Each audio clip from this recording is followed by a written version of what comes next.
The eviction notice came on a Tuesday, which Nora Callahan had always thought was the cruelest possible day for bad news. Not a Monday, when at least the awfulness would match the general mood of the week. Not a Friday, when you could fall apart over the weekend and collect yourself before anyone important saw you. A Tuesday, a day that promised nothing and delivered exactly that, arriving in a plain white envelope slid under the apartment door sometime between the moment she left for the cafeteria at 5:45 in the morning and the moment she came home at 3 in the afternoon with aching feet and a styrofoam container of leftover cornbread she'd saved from the lunch line because it was Sophie's favorite and there was almost nothing in the refrigerator worth mentioning. She saw the envelope before she saw anything else. It was lying face up on the thin stretch of linoleum just inside the door, white and official-looking, with the property management company's red logo in the upper left corner. Nora stood in the doorway for a full 10 seconds before she stepped over it and set her purse on the kitchen counter and filled a glass with tap water and drank the whole thing without stopping. Then she went back and picked it up. 30 days. The words were printed in a font that someone had clearly designed to appear authoritative and final, the kind of font that did not invite discussion or appeal. 30 days to vacate the premises or face legal proceedings. 3 months of unpaid rent totaling $2,140, not counting late fees, which brought the actual number to $2,460. $2,460. She could have written the number on her arm and walked around with it tattooed there, and it would not have felt more permanent than it did in that moment, standing in the kitchen of an apartment that smelled like other people's cooking and the slightly chemical scent of the industrial cleaner she used on hotel bathroom fixtures 6 nights a week. At 37, Nora had expected to have figured out at least some of the basics. A savings account that didn't laugh at her. A car that started without a conversation. Some version of stability that she could point to and say, here, this is what I've built. This is proof that the work was worth it. Instead, she had 2 jobs that together paid just enough to almost make rent in a city where rents had climbed steadily for 4 years while her wages had not. A 2008 Toyota Camry with a cracked windshield and a transmission that shuddered at anything over 50 miles per hour, and Sophie. Sophie was 8 years old and had her father's dark eyes and her mother's stubbornness and a laugh that could reorganize the entire emotional content of whatever room she happened to be in. She was also the reason Nora got out of bed at 5:15 every morning, and the reason she cleaned hotel bathrooms until midnight, and the reason that right now, standing in the kitchen with an eviction notice in her hand, she was not allowed to fall apart completely. She was allowed to stand very still and breathe in a deliberate way and let the panic move through her like weather, cold and thorough, and eventually gone. That was all she was allowed. Marcus had been gone for 3 years. Not dead, just gone, which was in some ways worse because it meant there was a living person somewhere who had chosen this, who had looked at their daughter and their rent and the particular weight of Nora's exhaustion and decided it was more than he wanted to carry. He'd left on a Wednesday morning in November, while Sophie was at school and Nora was at the cafeteria ladling oatmeal into small bowls for children who would not appreciate it. He'd taken his clothes and his guitar and left a note on the kitchen table that said he was sorry and that he loved them both and that he just couldn't anymore. Nora had read it 3 times and then folded it neatly and put it in the kitchen drawer where she kept takeout menus and rubber bands and batteries of unknown charge, and she had not read it since because she did not need to. She had memorized it without meaning to. I just can't anymore. As if the life they'd built together was a sentence he'd grown too tired to finish. The hotel job had come 2 weeks after Marcus left. 6 nights a week, 7 to midnight, cleaning rooms on the 4th and 5th floors of a mid-range chain hotel near the convention center. The work was exactly as glamorous as it sounded, which is to say it was not glamorous at all. It was changing sheets that strangers had slept in and scrubbing toilets that strangers had used and wondering, sometimes, about the particular loneliness of being the invisible person who made a space clean enough for the next invisible person to dirty it again.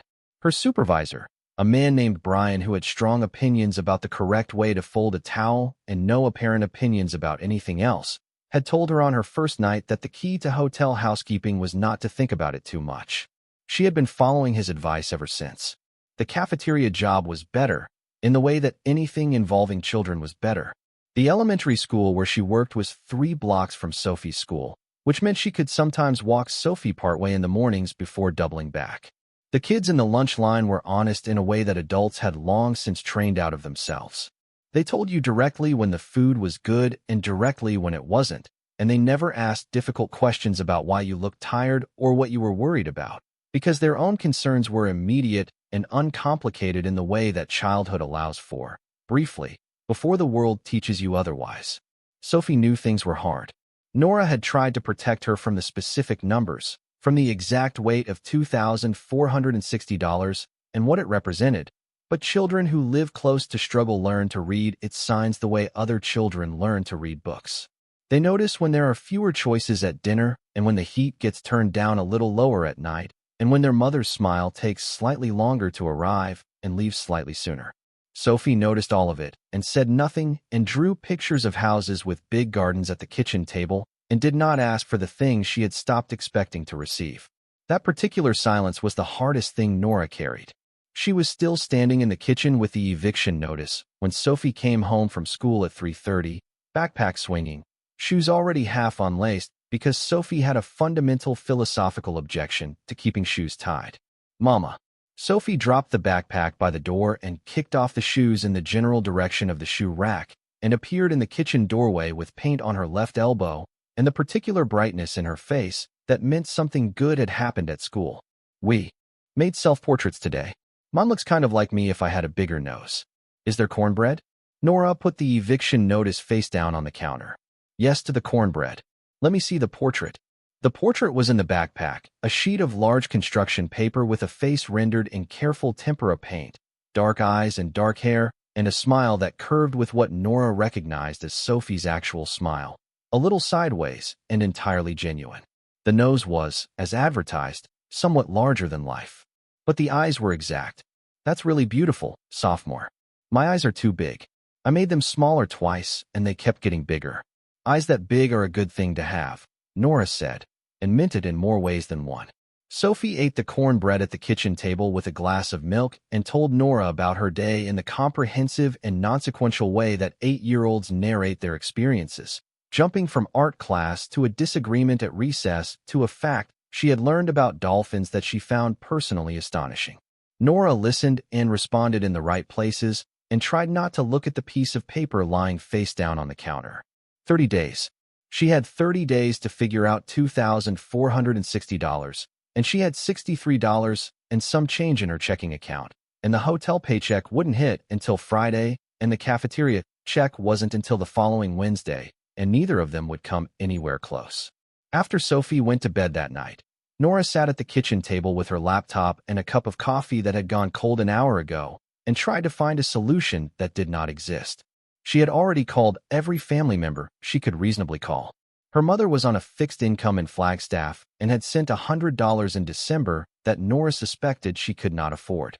Her sister Dana in Portland was dealing with her own version of the same arithmetic, a different city with different numbers that added up to the same shortfall. There were no savings to draw on because there had never been savings to draw on. There was no equity anywhere. There was just the math, which did not work, which had not worked for a very long time, which Nora had been holding together with the particular determination of someone who has not yet found a reason to stop. She applied for a third job at 11:30 that night, a weekend shift at a grocery store that probably wouldn't get back to her for 2 weeks. She filled out an online form for emergency rental assistance that had a 6-week processing time. She looked at the numbers one more time and then closed the laptop and sat in the dark kitchen and let herself, for exactly 60 seconds, feel the full weight of what she was looking at. Then she got up and washed the coffee cup and went to bed, because Sophie's alarm was set for 6:45 and the cafeteria opened at 7 and the cornbread was gone, and tomorrow she needed to figure out something else. The call from the attorney came 4 days later on a Saturday morning, while Nora was on her knees scrubbing the grout between the kitchen tiles with an old toothbrush because the deposit on the apartment was $1,200, and if she was leaving in 26 days she intended to get every penny of it back. "Miss Callahan, this is Raymond Howell. I'm an attorney in Sparks. I'm calling regarding the estate of Elias James Harmon." Nora sat back on her heels and pulled off the rubber glove on her right hand. She had not heard that name spoken aloud in a very long time. Her grandfather, her mother's father. A man she had met exactly 4 times in her life, each time briefly, each time in circumstances that had the quality of a formal obligation being discharged rather than a relationship being formed. Her mother and Elias Harmon had been estranged for most of Nora's life for reasons her mother described as complicated, and Nora had stopped trying to fully understand sometime around the age of 16. She knew the basics. Elias Harmon had built Harmon Freight and Logistics from nothing in the late 1940s, a small freight terminal operation in Sparks, Nevada that had grown steadily through the post-war decades, and then contracted, and then survived in reduced form into the present. He had married twice and had children with both wives, and had managed to make most of them unhappy in various ways that each of them attributed to different causes. Her mother had been the daughter of the first wife, which made her technically senior in the family hierarchy, but practically invisible in the life that Elias had built with the second wife and their children. Nora's mother had left Nevada at 22 and had not gone back, and had raised Nora in Arizona, and had referred to her own father, on the rare occasions when she referred to him at all, with the particular flatness of someone describing a fact they have long since made peace with. Elias Harmon had died 11 days ago at the age of 91. The attorney on the phone explained this in the practiced tone of someone who had delivered this kind of news many times and had developed a cadence for it that was respectful without being excessive. He then explained that Nora had been named in the will and asked if she could come to his office the following Tuesday. She drove to Sparks on Tuesday in the Camry with the windows down because the air conditioning had stopped working in August, and she had never found the money to fix it. The attorney's office was in a low brick building near the freight yards, a neighborhood that had the look of a place that had once been purely industrial and was now in the early stages of becoming something else, warehouses being converted to lofts and old rail infrastructure being photographed by people who found it aesthetically interesting. Raymond Howell was a small, tidy man in his late 60s with reading glasses that he pushed up and down his nose in a way that seemed habitual rather than necessary, and an expression of such studied neutrality that Nora found herself trying to read something into its very blankness. The conference room was already occupied when she arrived. Her Uncle Gerald sat at one end of the long table with his 2 sons, Derek and Paul, both of them in their late 30s, both of them wearing the particular kind of casual clothing that costs a specific amount of money to look like it doesn't. Gerald was her mother's half-brother from Elias's second marriage, which meant that his claim on the estate was, if anything, more recent than her mother's, though Gerald had clearly never seen it that way. He had managed the freight company for the last 15 years. He had been at Elias's bedside. He had handled the funeral arrangements and given the eulogy, and, based on the expression on his face when Nora walked in, had expected this meeting to be considerably shorter. Nora, Gerald said, with the particular emphasis of someone for whom her name was not quite a greeting. What a surprise. She sat down on the opposite side of the table and accepted the bottle of water Raymond Howell offered and did not say anything, because there was nothing to say that would improve the situation.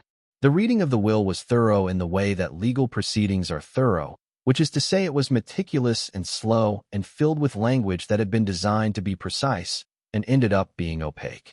Gerald and his sons received the primary assets: the main warehouse building of the Harmon Freight Terminal, some 4 acres of industrial land in Sparks, the existing freight contracts, the company vehicles, the equipment. All of it structured cleanly and logically, the result of what was clearly decades of planning and the kind of estate management that wealthy families undertake with the same seriousness they bring to everything that protects their wealth. Gerald's expression through all of this was the expression of a man receiving what he expects, which is to say it was barely an expression at all. Then Raymond Howell reached the section that contained Nora's name.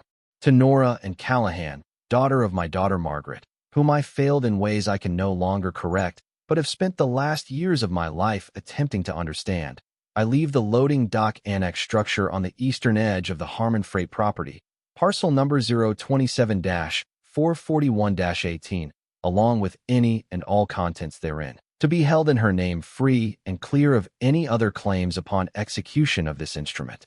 Gerald made a sound that was not quite a laugh.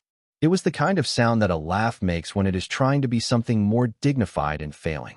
The loading dock annex, he said, to no one in particular and everyone in the room. She gets the loading dock.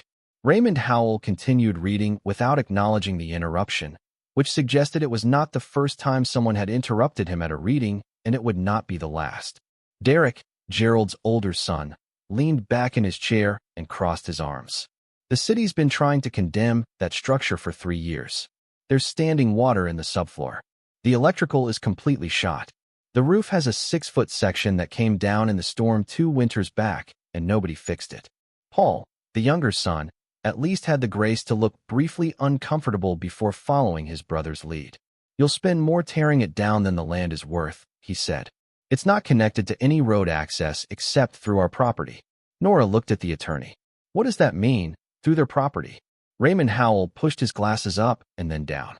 "The loading dock annex sits at the rear of the primary parcel. The only existing road access is through the main terminal gates, which are on the primary parcel, which goes to Mr. Harmon." He paused. "There is a legal easement provision included in the bequest, allowing you access through the main property at reasonable hours for the purpose of accessing your parcel." "At reasonable hours," Gerald repeated, his voice carrying the particular satisfaction of someone who has already identified every possible point of leverage. "We'll have to agree on what reasonable means, won't we?" Nora looked at the document in front of her. The parcel number. The words loading dock annex, which did not sound like anything she had ever imagined inheriting. Her grandfather's name at the bottom of the will in a signature that had clearly been executed by someone whose hand was no longer fully steady, the letters leaning into each other the way old handwriting does, as if looking for support. She thought about the eviction notice on her kitchen counter. She thought about the 30 days that had become 26 days that had become 23 days since the call from the attorney and were now 20 days. She thought about Sophie sleeping on a pull-out couch in Dana's Portland apartment if she couldn't figure this out, and about how Sophie would make the best of it with her characteristic stubbornness, but how the not having a home of one's own at 8 years old leaves marks that a child doesn't know are marks until much later when they look back and recognize the shapes of what was missing. She looked up at Gerald, who was already talking to his sons in a low voice about something that had nothing to do with her, and she thought about her grandfather, who had died at 91 and had apparently spent some portion of his final years attempting to understand failures he couldn't correct, and she thought that a condemned loading dock with standing water and a collapsed roof section and no road access was still, technically, something. Something was more than nothing. Nothing was what she had 20 days to avoid. "I'll take it," she said. Gerald looked at her. "Of course you will," he said, not unkindly, which was somehow worse. "What else are you going to do?" The attorney processed the transfer of deed over the following week, during which time Nora did 3 things. She told Sophie they were going on an adventure, which Sophie received with the particular 8-year-old enthusiasm that can transform almost any situation into something worth getting excited about. She called the city inspector's office in Sparks and asked about the condemnation order on parcel 027-441-18. And was told that the structure had been flagged but not yet formally condemned, meaning the order was pending, meaning she had a window, the size of which the inspector's office declined to specify, but which they confirmed was not yet closed. And she packed the Camry with everything that mattered, which was less than she would have expected, given 23 years of adult life. The things that mattered fit in 11 boxes and 3 duffel bags, and the back seat which Sophie shared with a stuffed elephant named Gerald II. A name Sophie had arrived at through her own private logic and which Nora had decided not to examine too closely. She arrived at the Harmon Freight Terminal on a Wednesday afternoon in October with the deed transfer papers in a folder on the passenger seat and the Camry's windshield picking up the low angle of Nevada afternoon light in a way that made the cracked section look almost architectural. Gerald had texted her the gate code for the easement entrance as required by the legal provision, a small concession delivered with the textual warmth of a parking ticket for digits and nothing else. The main terminal was large and utilitarian in the way that freight infrastructure always is, built to function rather than impress.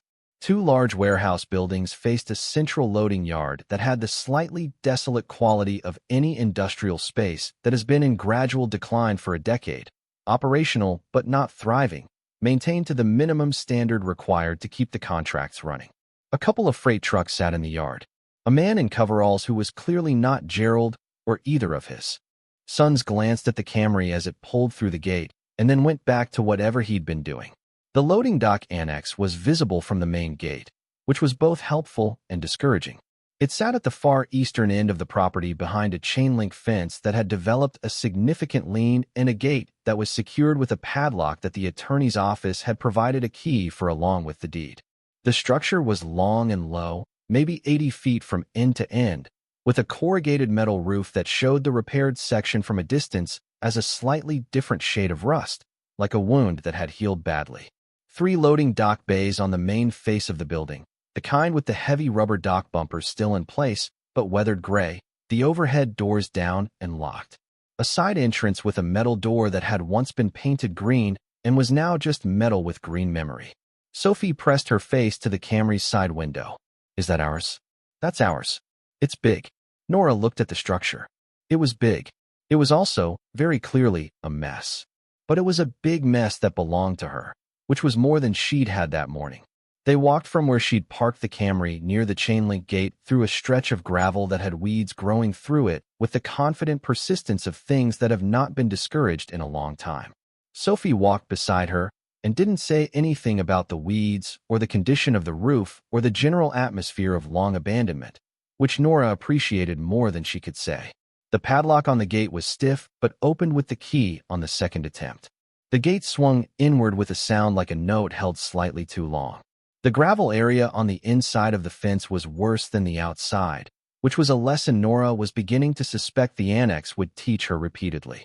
More weeds, deeper ones, several of them having achieved what might charitably be called small tree status. A rusted equipment dolly sitting against the fence with a flat tire and nothing on its platform. 3 metal drums, empty by the sound of them when she tapped one with her foot, arranged in a rough triangle as though they'd been placed with some purpose that nobody had ever returned to execute. The side door opened with the second key on the ring, which fit the lock, but needed to be jiggled in a specific way that took her several minutes to work out, a kind of counterclockwise pressure at the moment you turned clockwise that shouldn't have been necessary, but was. The door swung inward, and the smell came out, the particular smell of a space that has been closed for a long time, damp and dark with the undercurrent of metal and old oil, and something underneath both of those that she couldn't immediately name. Like the inside of something that had once been very busy and had been waiting ever since. The interior was dim, the light coming from 3 narrow windows high on the east wall, their glass opaque with grime but still present, which was more than she'd expected. The floor was concrete, cracked in places, with dark staining in the corners that she identified as the standing water situation, not standing anymore, but clearly having stood. The concrete around it darker and slightly salt-crusted from repeated wetting and drying. The space was open from one end to the other, the full 80 feet, with exposed steel trusses overhead and the 3 loading dock bays across the north face. Their overhead doors down but solid-looking. The mechanism probably seized but the door themselves intact. Along the south wall, a row of old metal shelving units, empty, slightly cockeyed, suggesting the floor beneath them had settled unevenly.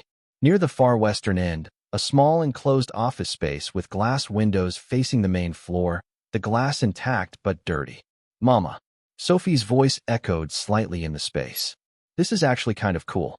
Nora looked at her daughter, who was turning slowly in the middle of the floor with her head tilted back, looking at the trusses the way some people look at cathedral ceilings. It occurred to her, not for the first time, that Sophie was going to be all right no matter what happened, because Sophie was constitutionally incapable of failing to find something interesting in whatever she was looking at, which was possibly the most valuable trait a person could have, and certainly more valuable than anything Nora had managed to pass on otherwise. "It's got potential," Nora said. Sophie looked at her with her sideways smile. "You're using your potential voice. That means you're scared but you don't want to say so." Nora looked at her daughter for a moment. "I'm not scared. I'm cautious." "What's the difference?" "Scared means you want to run. Cautious means you want to figure it out." Sophie appeared to consider this. "Okay," she said. "Then let's figure it out."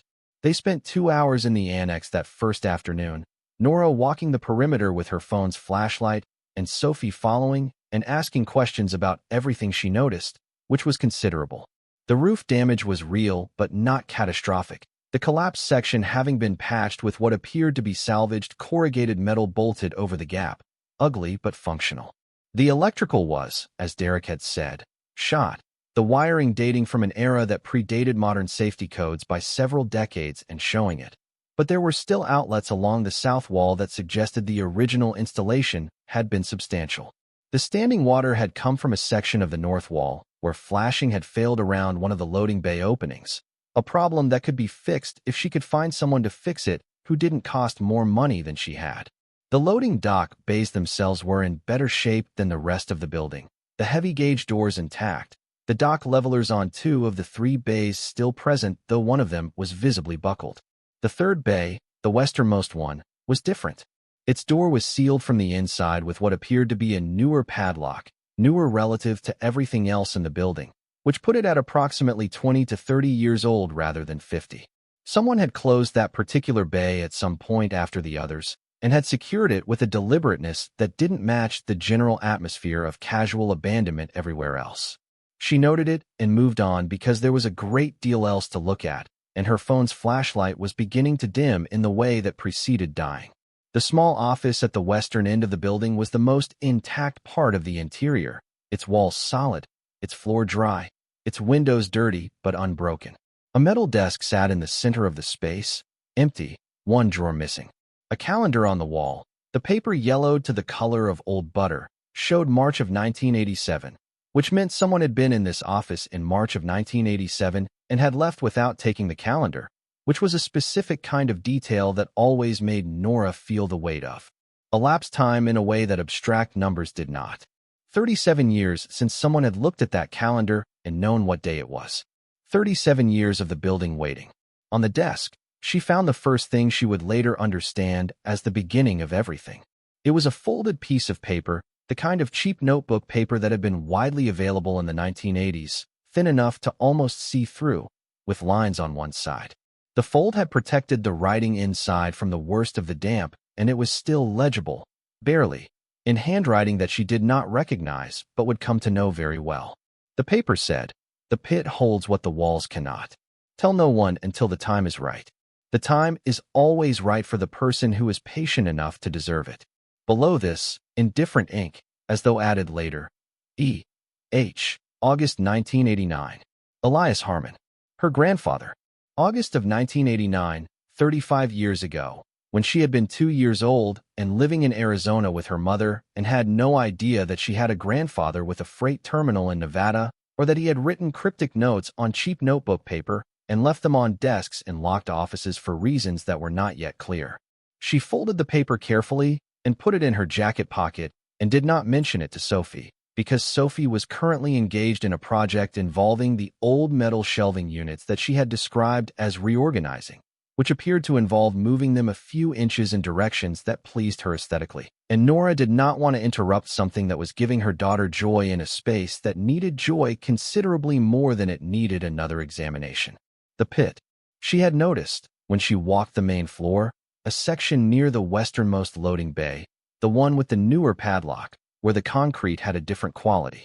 It was lower than the surrounding floor by about an inch, set in a slightly recessed section, maybe 12 feet by 20, the edges of the recess marked by old metal rails embedded in the concrete that had clearly once supported something mechanical. A vehicle lift. An old hydraulic vehicle lift pit, the kind used in industrial settings to raise heavy freight trucks for maintenance work from below, sunk into the concrete floor so that mechanics could access the underside of a vehicle without using a conventional lift above. She had seen similar pits at commercial garages. The pit itself had been covered at some point, by heavy steel plate sections that had been welded or at minimum bolted together across the top. The plates were thick, industrial gauge, and they were, she had noticed, not rusted through the way everything else metal in the building was rusted, which at the time she had attributed to the quality of the steel and had not thought about much further. She thought about it now, standing in the office with her grandfather's note in her jacket pocket. The pit holds what the walls cannot. It was late afternoon, and the light through the dirty office windows was going orange, and the temperature in the building was dropping with the kind of authority the Nevada desert brings to its evenings. Sophie appeared in the office doorway with her coat zipped up to her chin and her stuffed elephant under her arm, the elephant having apparently been brought for the occasion of first inspection. "Can we sleep here tonight?" Sophie asked. Nora looked at her daughter. "Here? I put the shelves in a better place. We could use them for walls. The apartment they'd been evicted from still had 20 days left on the notice, technically. But the $63 in Nora's checking account would not cover a motel, and she would not ask Dana again for money she didn't have and could not get back. We don't have sleeping bags, she said. We have the blankets from the Camry. Sophie had clearly thought about this. And you said the roof is mostly fine. Nora looked at the office space. The floor was dry. The walls were intact. The metal desk could be pushed against the wall to make space. With the car blankets and their coats, it would be cold but survivable. Nevada cold rather than dangerous cold. This close to the city.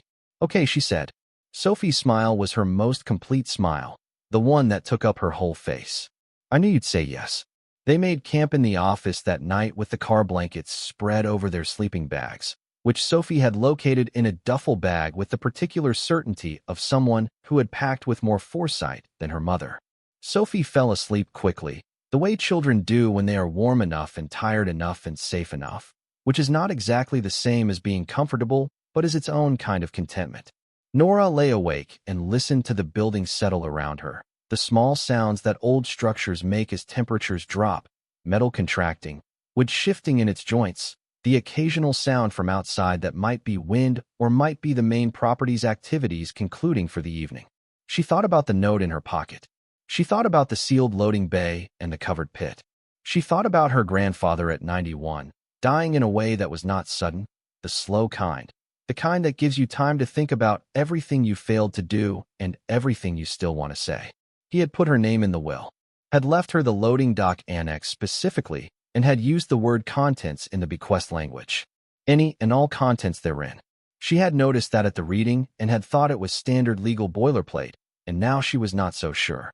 She thought about Gerald's face when the parcel number was read out, and the particular satisfaction in his voice when he said she'd spend more tearing it down than the land was worth.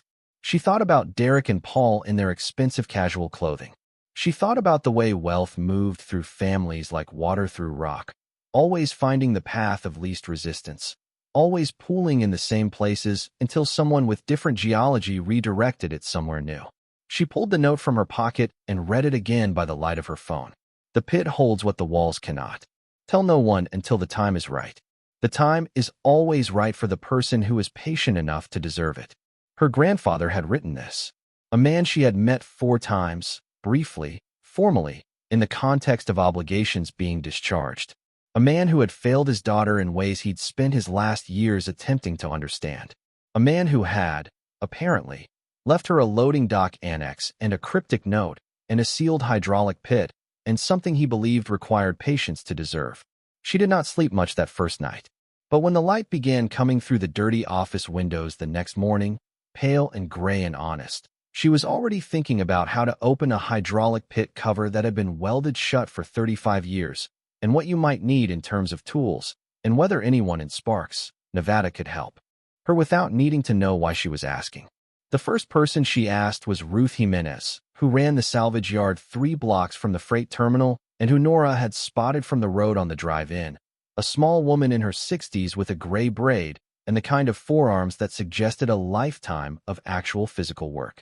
Nora had stopped to ask about scrap metal prices because she'd been thinking about the corrugated metal on the roof and whether any of the old equipment in the building had value, and Ruth had looked at her with the particular directness of someone who has spent decades dealing with people who don't say what they actually want. What are you really asking me, honey? Nora had considered this. There's a hydraulic pit in the building I inherited. It's covered with steel plate. I think it's been sealed for a long time. I need someone who knows how to open something like that without destroying it in the process. Ruth had considered this in return, leaning against the counter of her salvage yard office with her arms crossed and an expression of complete neutrality. Then she had said, I know someone. His name is Dex Torres, and he is not cheap and he does not ask a lot of questions, which I imagine is what you're looking for. His name was actually Dexter Torres, and he was 44 and had spent 20 years as a heavy equipment mechanic before going independent, which in practice meant he worked on things that other people had given up on and charged accordingly. He arrived at the loading dock annex the following morning in a truck that was older than his career and in significantly better condition, with a trailer carrying equipment whose specific functions Nora did not fully understand, but which included something that generated a significant amount of noise and appeared to involve hydraulic pressure of its own. He walked the floor of the annex in a slow, careful loop, looking at the sealed pit with the particular attention of a man encountering a problem he respects. Then he looked at Nora. When was this welded? Late 80s is my best guess. He crouched at the edge of the pit cover and ran his hand along the seam where the steel plate met the floor rail. Whoever did this knew what they were doing. This isn't a rough job. This is a professional seal. Can you open it? He stood up. Are you going to tell me why you want to open a 30-year-old sealed hydraulic pit? No, Nora said. He looked at her for a long moment. Okay, he said. Give me 3 hours. She left him to it and walked Sophie to the nearby elementary school, which she had called the day before to arrange a temporary enrollment while she figured out what came next. Presenting the deed transfer and her identification and answering the enrollment coordinator's questions with the even-toned precision of someone who has explained a complicated situation many times and has gotten very good at presenting only the parts that are useful. Sophie had gone into the school without looking back, which was Sophie's way. The forward-looking stubbornness that Nora recognized as her own best quality passed down through the unpredictable channels of genetics. When she came back to the annex 3 hours later, Dexter Torres was sitting on an overturned metal drum near the entrance drinking coffee from a thermos, and the pit cover was not open. It's not welded, he said when she came in. I was wrong about that. It's bolted from the inside. From the inside. He looked at his coffee. Someone went down into that pit and bolted the cover shut from below, which means either they came back up some other way, or he didn't finish the sentence because the obvious implication was something neither of them particularly wanted to say out loud in the context of a space that smelled like old machinery and closed time. Is there another way up? He stood and walked to the western wall, the one behind the sealed loading bay. There's a seam in this wall that doesn't match the surrounding construction. Behind this wall there is either a room or there's nothing. He put his hand flat against the concrete. But if there's a room, there might be access to the pit from the side rather than the top. Nora looked at the wall. Her grandfather's note was in her jacket pocket. The wall held what the pit could not. Or the other way around. The pit holds what the walls cannot. Which might mean that the two things were connected. That what was in the pit required the wall. Or that what was in the wall required the pit. Or that her grandfather had been a man who thought in structures, who hid things in the bones of buildings because he understood that buildings outlast everything except the earth they rest on. She looked at Dexter Torres. What would it take to get through that wall? He looked at the wall. He looked at her. He picked up his thermos and took a long sip. Then he said, I'm going to need to know more about what we're looking for. And Nora Callahan, who had 20 days on an eviction notice and $63 in her checking account, and a grandfather's cryptic note in her pocket, and a daughter who had packed sleeping bags with more foresight than her mother, sat down on the concrete floor of the loading dock annex her grandfather had left her and began to tell Dexter Torres the parts of the story that she knew, which was not all of it, was perhaps not even most of it, but was enough to make him set his thermos down carefully and look at the sealed wall with the expression of a man who has just understood that he is standing at the beginning of something very large. Outside, the Nevada sky was doing what Nevada skies do in October, which is to say it was clear and enormous and indifferent in the particular way of large things, and somewhere across the property, in the main terminal buildings that belonged to Gerald and his sons, freight was being moved from one place to another in the ordinary way of commerce. And nobody in those buildings knew that in the loading dock annex they had dismissed as worthless, a woman was sitting on a concrete floor with her grandfather's note and a mechanic who had just said the words bolted from the inside. And something that had been waiting for 35 years was beginning, very slowly, to answer. The first thing Dexter found, when he went through the western wall with the kind of careful, methodical demolition that takes longer but leaves more intact, was not a room. It was a corridor, narrow, maybe 4 feet wide, its ceiling the underside of the loading dock floor above, its walls poured concrete that was in substantially better condition than anything visible on the surface of the building. The floor of the corridor was smooth, deliberately smooth, the kind of pour that had been worked and finished rather than just cast. And along its left wall, every 6 feet, were metal hooks set into the concrete that had once held something, their emptiness suggesting whatever they'd held had been removed with the intention of putting it back. The corridor ran west for approximately 20 feet, and then turned north, and Nora, holding her flashlight with both hands because she did not want to drop it, and did not want to think too specifically about what she was walking into, followed it around the turn and stopped. The room at the end of the corridor was 12 feet by 12 feet. Its ceiling was low, maybe 7 feet, and it had been lined on 3 walls with shelving that had been built into the concrete rather than placed against it. Metal brackets poured directly into the walls with thick wooden boards across them. The wood dried to the hardness of something that had been carefully maintained and then carefully sealed away. The shelves were empty, but the floor of the room was not. In the center of the floor, sunk into the concrete with the same deliberateness as the hydraulic pit above and to the east, was a hatch. A steel hatch, flush with the floor, with a handle that had been manufactured rather than improvised. The kind of handle on the kind of hatch that exists in places where what is below the hatch is important enough to warrant a professional installation. And in the concrete beside the hatch, set into the surface at the same time the concrete was poured so that it was part of the floor rather than something placed on top of it, was a small brass plate. Nora crouched over it and wiped 35 years of dust from its surface with her sleeve and read what it said. E.H. to N.A.C. What I could not give in life, I give in patience. Open when the time is right. The time is always right for the person who is patient enough to deserve it. N.A.C. Nora and Callahan. Her grandfather had known her initials, had put them in concrete 35 years ago when she was 2 years old, and had waited for the time to be right. She sat back on her heels on the floor of a hidden room beneath a condemned loading dock in Sparks, Nevada, and felt something shift in her chest that was not hope, not quite, but was the shape that hope leaves behind when it has been pressed into a space long enough to make a permanent impression. Dexter Torres crouched beside her and read the brass plate and was quiet for a long time. Then he said, in a voice that had gone a little rough at its edges, "Your grandfather built this for you." "Yes," Nora said. "I think he did." The hatch was locked with a combination that was not a combination lock in the conventional sense. It was a series of 4 numbered dials set into the edge of the hatch frame, old-fashioned mechanical dials, the kind that would have been state-of-the-art in 1989 and were now simply precise, each dial running from 0 to 9. There were also 4 brass keys set into a row below the dials, indicating that the lock required both a numerical combination and physical keys. She had found 3 keys on the ring that came with the deed. The attorney had said there were 3 keys to the property.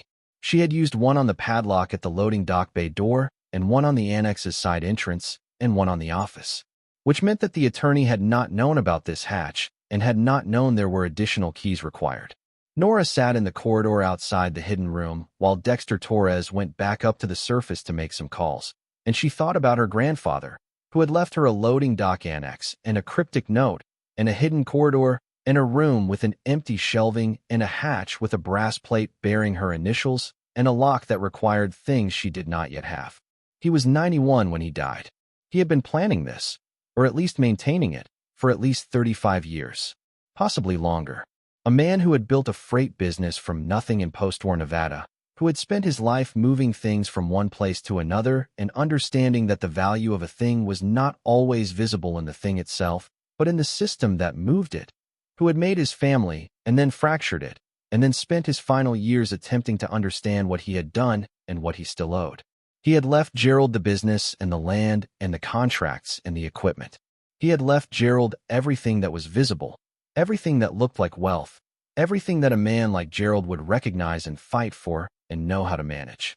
And he had left Nora the loading dock, which nobody wanted, which everybody dismissed, which Gerald had essentially laughed at in the attorney's conference room. The pit holds what the walls cannot.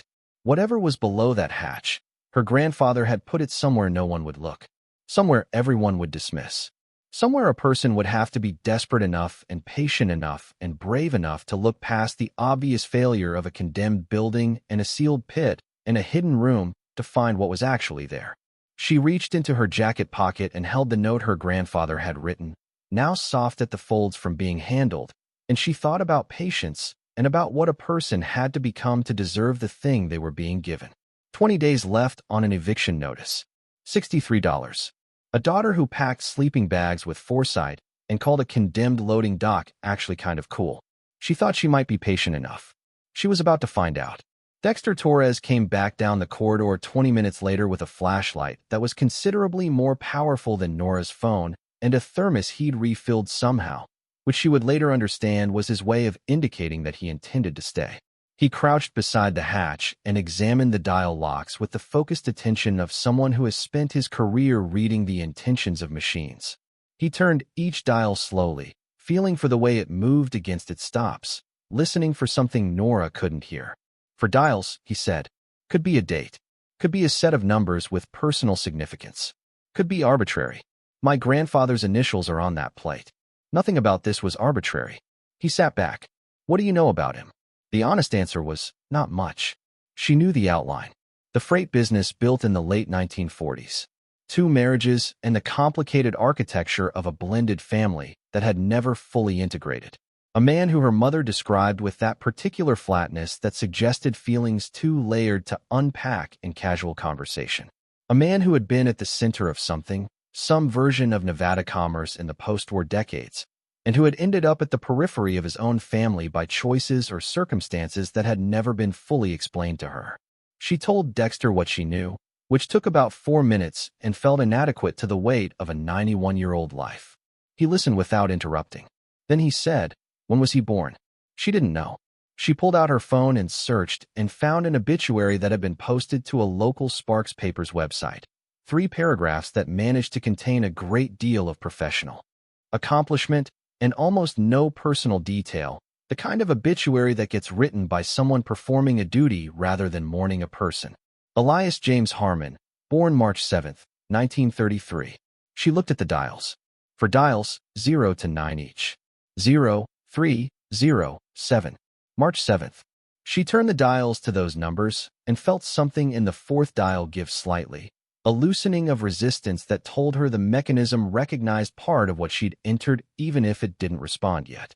Not right, but close, Dexter said, watching. 1933, she said.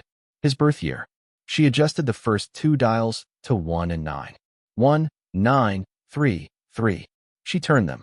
Nothing. She looked at the dials again. For digits. A date, maybe, but not the birth year and not the birth month and day. Something else. She thought about her grandfather's note, the 2nd edition in different ink. E.H. August 1989. August 1989 was when he'd written the note, or when he'd added his initials, which might or might not be when he'd built all of this. But August 1989. 0, 8, 8, 9. She turned the dials. Nothing. She sat on the floor of the hidden room with her hands in her lap and thought about a man she had met 4 times, briefly, formally. A man who had put her initials in concrete when she was 2 years old. A man who, at some point in his life, had decided that whatever he was protecting needed to be left for her specifically, not for Gerald, not for Derek or Paul, not for any of the children who had been present and visible and in his life. For the granddaughter he had failed, through the daughter he had failed, in ways he spent his last years attempting to understand. What was the most important number in his life? Dexter refilled his coffee and didn't say anything, which was the right response. She picked up her phone and called her mother. Her mother answered on the 3rd ring in the voice she used when she picked up calls from unknown numbers, cautious and not quite suspicious, a voice that was ready to hang up if necessary. When she heard Nora, it warmed, and when Nora told her where she was and what she'd found, there was a long silence that had weight to it, the weight of someone working through something they have not thought about in a long time and finding the thoughts still sharp. I haven't been to that property in 30 years, her mother said. Mom, I need to ask you something. Was there a number, a year, a date, something that was significant to Grandpa Elias? Something personal, not the business, not a public thing. Something he would have used as a code. Her mother was quiet for long enough that Nora thought the call had dropped. Then, 1961. What happened in 1961? Your grandmother. His first wife. That was the year they met. He used to say she was the only thing in his life he'd done entirely right. And then he lost her too. And the thing that had been entirely right became the thing he could point to as proof of what happened when he didn't protect what mattered. Nora held the phone and looked at the dials. 1961. She turned them. The resistance that had been in the mechanism since she first tried the dials dissolved all at once, like a fist unclenching, and the 4 dials clicked into their lock position with 4 small sounds that together made one sound. The sound of something that has been waiting, being told that the waiting is over. "Mom," she said, "I'll call you back." The key locks were 4 slots in a horizontal row below the dials, and the keys she had were the 3 on the deed ring, none of which appeared to fit the slots when she tried them. She sat back on her heels and looked at the hatch and thought about the number of keys required and why the attorney had only given her 3. She called Raymond Howell's office and waited through 3 rings and a receptionist and a brief hold. And when Raymond Howell came on the line, she asked him directly, "Were there other keys associated with the estate? Items that accompanied the deed that I may not have received?" There was a pause that told her the answer before he said it. "Mr. Harmon left an additional envelope. It was sealed and marked with your name, and I had been instructed to hold it until you had visited the property." His instruction was specific. He said you would call asking about keys after you had been to the property.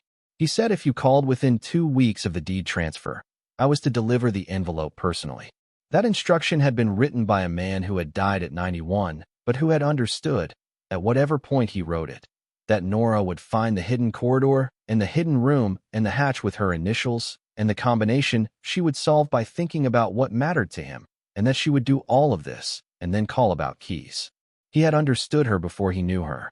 He had designed this for a specific kind of person and had apparently believed she was that person, which was either the most profound thing anyone had ever done for her or the most terrifying, and she had not yet decided which. Raymond Howell arrived at the loading dock annex 90 minutes later, which told her that he had been expecting this call at some point and had the envelope ready. He was a small, tidy man who looked different outside his conference room, slightly less formal, slightly more human, and he stood in the main floor of the annex looking at the stripped-back section of the western wall that Dexter Torres had carefully opened and said nothing for a moment. "I didn't know about this," he said. "I know." He handed her the envelope. It was sealed with wax, dark red, with a small impression in it that she would later identify as an H pressed from a signet ring she would find in a box inside the vault along with everything else. Her name was on the front in the same handwriting as the note from the desk, slightly less steady than the note had been, written closer to the end. She opened it carefully, not tearing it, preserving the envelope the way you preserve a letter from someone who is no longer able to write another one. Inside were 4 keys. Each was tagged with a small metal disc, and on each disc was a single letter. N-O-R-A. Her name. 1 key for each letter. She carried the keys into the corridor and down to the hidden room, Dexter Torres and Raymond Howell following with their flashlights. She knelt at the hatch and fit the key marked N into the first slot. It went in smoothly, the way a key goes into a lock that was made for it. The tolerance is exact, no jiggling required. She turned it and felt the tumblers move. Then O into the second slot, and R into the third, and A into the fourth, each one turning with the same deliberate smoothness, the lock recognizing each key the way a sentence recognizes the words that belong in it. She looked at the 3 dials she had set to 1961. She pulled the hatch handle. The hatch rose on a pneumatic assist that should not have been functional after 35 years of disuse, but was, because someone had used a high-grade nitrogen system of the kind used in specialized industrial applications where reliability over long periods of inactivity is the primary requirement, and had pressurized it correctly, and the nitrogen had held its pressure for 35 years the way a promise holds when it is made by someone who intends to keep it. The air that came up from below was different from the air in the corridor and the room. It was dry, noticeably dry, and carried a temperature that was cooler than the October Nevada air above it. And underneath the dryness was a smell that Nora would later struggle to describe to people who asked, and would eventually settle on, like the inside of something that has been kept safe. She aimed her flashlight into the opening. The hydraulic pit below was not what she had expected. She had been imagining the pit in its industrial form, an oblong concrete cavity designed to hold the undercarriage of a freight truck for maintenance access, dark and utilitarian and narrow. What the flashlight revealed was something different. The pit had been extended. The original cavity, maybe 20 feet long and 5 feet wide and 8 feet deep, had been enlarged to the south at some point. The concrete broken out and repoured to create an additional room beyond the pit proper, accessible through an opening that had been framed with steel and reinforced with a concrete lintel. The room was not large, perhaps 15 by 20 feet, but it had been fitted with the same built-in shelving as the room above, metal brackets poured into concrete with thick wooden boards across them. And unlike the shelves above, these were not empty. She went down on the steel ladder that was fixed to the near wall of the pit, Dexter Torres behind her with the more powerful flashlight, Raymond Howell remaining above with an expression that Nora was not looking at because she was not able to look at anything except what was in front of her. The room beyond the pit was climate-controlled. She did not understand immediately how this was possible, and then she saw the unit mounted high on the south wall, an industrial dehumidifier and temperature regulator that was old but had been running, somehow, off a dedicated electrical circuit that she would later discover was wired directly to the city's utility connection through a subterranean conduit that her grandfather had run when the building was originally constructed and had maintained the connection to through a legal but deeply obscure arrangement with the utility company, paying the bill through a trust account that Raymond Howell had been administering without knowing its purpose for 31 years. 31 years of an electric bill, paid monthly, automatically, to keep a room at the proper temperature and humidity for the preservation of what it contained. On the shelves along the east wall, arranged in rows with the neatness of someone who has thought carefully about organization, were metal cases. Pelican cases, the professional grade, waterproof and impact-resistant, the kind used by photographers and military contractors, and anyone who needs to transport something valuable through conditions that are not gentle. Each case was labeled in her grandfather's handwriting on a small card slotted into a holder on the front. She counted them. 14 cases on the east wall. On the south wall, shelves held something different. Wooden crates, the kind used for shipping, each sealed and stacked too high. She counted 12 crates. Along the west wall, built directly into the concrete, were steel drawers of the kind found in museum storage facilities, wide and flat, each with a small label. She counted 20 drawers, and in the center of the room, on a low platform of polished concrete, was a single item that she noticed last because everything else had been competing for her attention. A steel document safe, the kind with a combination lock and a fire rating, old but substantial, sitting on the platform with the solidity of something that has been placed exactly where it belongs and has not moved since. On the safe's door, a second brass plate. She went to it and wiped it with her sleeve and read it aloud, because reading it aloud felt necessary, felt like it gave it air and space and the weight it deserved. To Nora, what I owe Margaret I owe you. What I could not correct I can only give. Everything in this room is yours by blood and by right, and by the courage it took to find it when everyone told you there was nothing worth finding. I am sorry I was not the grandfather you deserved. I hope this is the beginning of something better than what I managed to give your mother. Your grandfather, Elias James Harmon. She sat down on the polished concrete floor of the climate-controlled room beneath a condemned loading dock in Sparks, Nevada, and cried. Not the careful crying she did when Sophie was asleep and she had the kitchen to herself, the quiet kind that doesn't wake children and doesn't last long and is mostly just pressure being released. This was something different. This was the kind of crying that comes when something you have been afraid to hope for turns out to be real, when the ground you have been certain was going to give way turns out to hold. It was not elegant, and it was not quiet, and it was entirely appropriate. Dexter Torres stood near the ladder entrance and looked at the ceiling of the vault room with the expression of a man who understands that some moments don't require a witness, only a presence.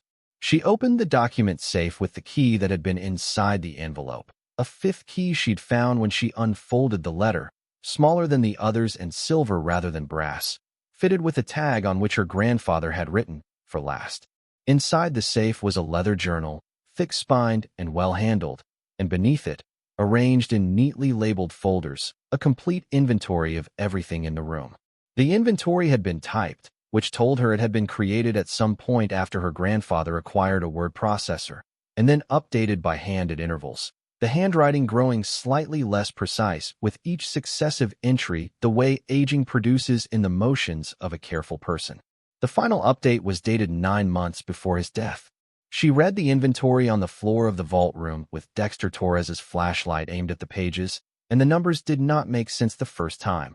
So she read it again, and they made sense the second time in the way that very large numbers make sense when you stop trying to absorb them all at once, and instead let them accumulate the way they were designed to, one item at a time.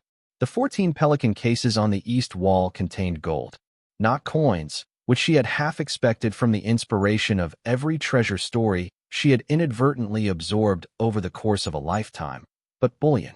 Gold bars of varying sizes, the smallest being 1-ounce wafers and the largest being 10-ounce bars, each one stamped with its weight and purity, each case containing a specific grouping that the inventory listed in. Meticulous detail.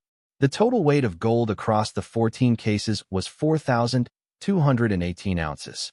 At the current gold price, which she had looked up on her phone in the days after the reading when she'd started thinking about the note she'd found, this represented a value of approximately $8.4 million. $8 million in gold in 14 cases on a shelf in a room beneath a loading dock that Gerald had said she'd spend more tearing down than it was worth.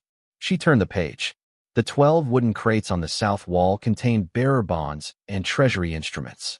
Her grandfather had accumulated these over decades, the inventory explained in a note he had written directly on the page, through a structured investment program managed by a financial advisor whose name and contact information were listed and who had been managing the account for 37 years. The bonds were denominated in amounts ranging from $50,000 to $1 million, government-issued and corporate, and the total face value listed in the inventory was $94 million. She read that number 3 times. Each time it was the same. The 20 steel drawers on the west wall contained rare currency. Her grandfather had been, she would learn in the days that followed, a serious collector of rare and historic American currency for most of his adult life, a hobby that had begun as a modest interest in post-war Nevada when he'd acquired a small collection from a retiring banker and had grown over 6 decades into something that occupied the entirety of 20 museum-grade storage drawers. The inventory listed each item with the precision of a man who understood that the value of a thing was exactly as reliable as the documentation supporting it. Pre-Federal Reserve gold certificates. High-denomination bills from the 1920s and 1930s that had been removed from circulation. Error notes, inverted prints, misprints that transformed ordinary currency into something with a market value that bore no relationship to its face value. The estimated value of the currency collection, based on the most recent professional appraisal conducted 14 months before Elias's death, was $219 million. $219 million. In currency. In drawers. In a room beneath a building that everyone had told her was worthless. She sat with that number for a long time. The flashlight Dexter had propped against the safe cast the room in the particular quality of light that makes everything look slightly unreal. And she looked at the drawers and the cases and the crates and thought about her grandfather moving through his life in Sparks, Nevada, building a freight business and fracturing a family, and spending his evenings with rare currency in museum-grade storage drawers, accumulating something he intended to give to a granddaughter he had seen 4 times and had never properly known. She thought about the electric bill being paid automatically for 31 years. She thought about the nitrogen-pressurized hatch assist that had functioned perfectly after 35 years because he had used the right grade of equipment. She thought about the combination being her first wife's year because she was the only thing he'd done entirely right, and then he had lost her too. She thought about Gerald in the attorney's conference room saying, "She gets the loading dock," in the voice of a man who believed he already knew every value in the room. She had not yet finished the inventory.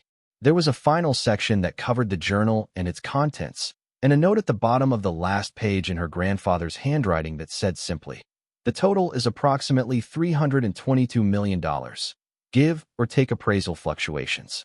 I tried to make it enough to correct what I broke. I hope it is." She held the inventory against her chest and breathed the climate-controlled air of the room and let the number settle into her. $322 million. In a room that did not exist to the county assessor, in a building that was condemned in paperwork but not yet in law, on a piece of land that she had been laughed at for accepting. Dexter Torres, who had been standing by the ladder for the better part of an hour with his flashlight and his thermos, said, very quietly, "Are you all right?" She considered the question seriously. "No," she said. "And yes. I don't know which is more true." He nodded as though this was a reasonable answer. Then he said, "What do you want to do?" She got up from the concrete floor, brushing off her jeans, and picked up the leather journal from the safe, and looked around the room one more time, at the shelves and the cases and the drawers and the crates and the safe's open door. At the wealth that had been sitting here for decades in the dark, maintained by an automatic electric bill and a nitrogen system and her grandfather's meticulous organization, waiting. She said, "I want to talk to my daughter." Sophie was at school until 3:15. Nora came up out of the vault with the journal under her arm and thanked Dexter Torres in a way that she hoped communicated what she actually meant, which was not just thank you for the mechanical work, but thank you for staying. He accepted it with the brevity of a man who is not comfortable with gratitude that is too precisely aimed, and told her he'd come back the next day to assess what the western wall needed to be properly secured again. Raymond Howell, who had been sitting in the office space above for the past 2 hours with the kind of studied patience that suggested he was very carefully not thinking about what he was witnessing, descended into the corridor to look at the room with her flashlight when she offered him the chance, and stood at the entrance to the vault room for perhaps 30 seconds before coming back up. In his conference room voice, which he had apparently brought with him even to the Nevada desert, he said, "You'll need an attorney who specializes in estates and asset documentation. I can prepare the inheritance documentation for the property itself, but what's in that room is beyond my area. I know. You'll need appraisers, authenticators for the currency and the bonds, a financial advisor who understands tax implications of an inheritance of this size." He paused. "You'll also need to be very careful about who you tell." "I understand." He looked at her over his glasses. "People have done worse things for less than what's in that room." "I understand," she said again. She walked to Sophie's school in the flat October light with her grandfather's journal under her arm and the inventory folded in her jacket pocket beside his note, and she stood outside the chain-link fence at the side of the schoolyard and watched the kids on the playground through the fence until she found Sophie's particular dark-haired shape near the climbing structure, making her way up the side with the methodical concentration she brought to anything that required physical problem-solving. When the bell rang and the kids began flowing toward the exits, Sophie spotted her and came at the small running trot she'd developed to indicate enthusiasm without actually running, because Sophie had strong opinions about not being seen running toward things. "You're here early," Sophie said. Her face said, "Something happened. Something happened. You want to walk for a bit?" They walked along the sidewalk that ran parallel to the freight yards, the afternoon light going orange and long, and Nora talked.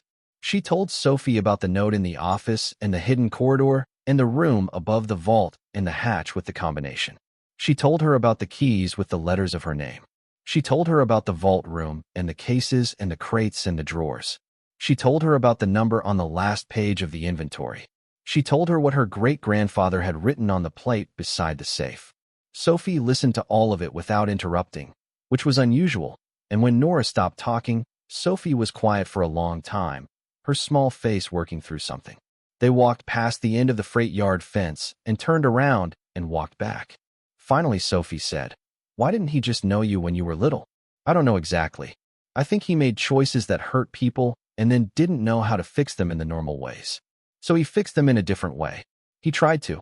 Sophie thought about this. "Do you think he knew you'd find it? Like, actually you, not just someone?" Nora thought about the brass plate with her initials. The envelope marked with her name held at the attorney's office for the person who would call within 2 weeks. The combination that turned on his first wife's year. The keys with the letters of her name. "My name is on everything," she said. "He designed this for me specifically." Sophie nodded slowly with the expression she wore when she was synthesizing something. "Then, are we not going to be evicted?" "No," Nora said. "We are not going to be evicted." Sophie was quiet for another moment. Then she said, "Okay, what do we do first?" That night, in the office space of the loading dock annex where they had been sleeping for 3 days on car blankets and sleeping bags, Nora read her grandfather's journal. Sophie fell asleep at 8:30, curled against the wall with the stuffed elephant, and Nora sat at the metal desk with the flashlight propped against the wall and read the journal from the beginning. It was not a diary in the conventional sense. Elias Harmon had not been, apparently, a man who narrated his daily life in prose. The journal was more like a ledger of intentions, entries spaced weeks or months apart, often beginning in the middle of a thought, as if he had put off writing the thing down until it had become unavoidable. The early entries, from the 1970s and 1980s, were about the business, loading schedules and contract negotiations, and the particular anxieties of a man trying to keep something he built from coming apart in an economic environment that was not cooperating. But threaded through the business entries were other things, personal ones, written in a different register, as though a different part of him had picked up the pen. March 1971. Saw Margaret's school photograph through a contact in Flagstaff who keeps an eye out for me. She looks like Helen. She has Helen's eyes exactly. I don't know why I thought it would be easier if she looked more like me. It isn't. October 1979. I tried to call. Dorothy answered, and I hung up. I am not brave enough for this yet. I don't know when I will be. Helen was his first wife, Nora's maternal grandmother, who had died in 1968 when Nora's mother was 12. Dorothy was his second wife, Gerald's mother, who had died in 2015. The gap between those facts was a life that Nora was reading in increments, in the pauses between freight schedules and contract notes. February 1985. The collection has become something real. Carl Whitfield brought me an 1890 silver certificate last month that I wouldn't have believed was real if I hadn't had it authenticated by 3 separate dealers. The value of these things is not in their beauty, though they are beautiful. It's in their rarity. The world makes a million of something and then realizes it made a mistake and destroys them all except for a few. And those few become worth everything because they're the only proof that the thing existed. I think about Margaret sometimes in those terms. She's the thing I almost destroyed and then didn't, quite, and that she's still in the world at all is worth more than everything I've built. June 1989. I've been making arrangements for the annex. This has taken longer than I expected, partly because I wanted to do it right and partly because I was afraid to start, which amounts to the same thing in different clothes. I have a granddaughter, Nora Callahan. She's 2. I've had Carl prepare an inventory of everything I intend to leave there. The room below the pit is finished. The electrical connection is established. In 30 years, give or take, if I'm gone, if I haven't managed to fix this the way it should be fixed, the room will still be there. I'm going to be 2 years old's granddaughter. I put her initials in the plate. I put her name on the keys. It feels like the most permanent thing I've ever done. She stopped reading at that entry and sat for a while in the silence of the office with the flashlight and the October cold coming under the door. He had written her initials into the plate in 1989. He had put her name on the keys 35 years before she would use them. He had paid an electric bill for 31 years to maintain the temperature of a room he intended for her specifically. He had designed a lock whose combination was the year he met the wife he had lost, and whose key letters spelled the name of a granddaughter who had been 2 years old when he planned this, old enough only to look like her grandmother, old enough only to be the thing he was trying, inadequately, to correct.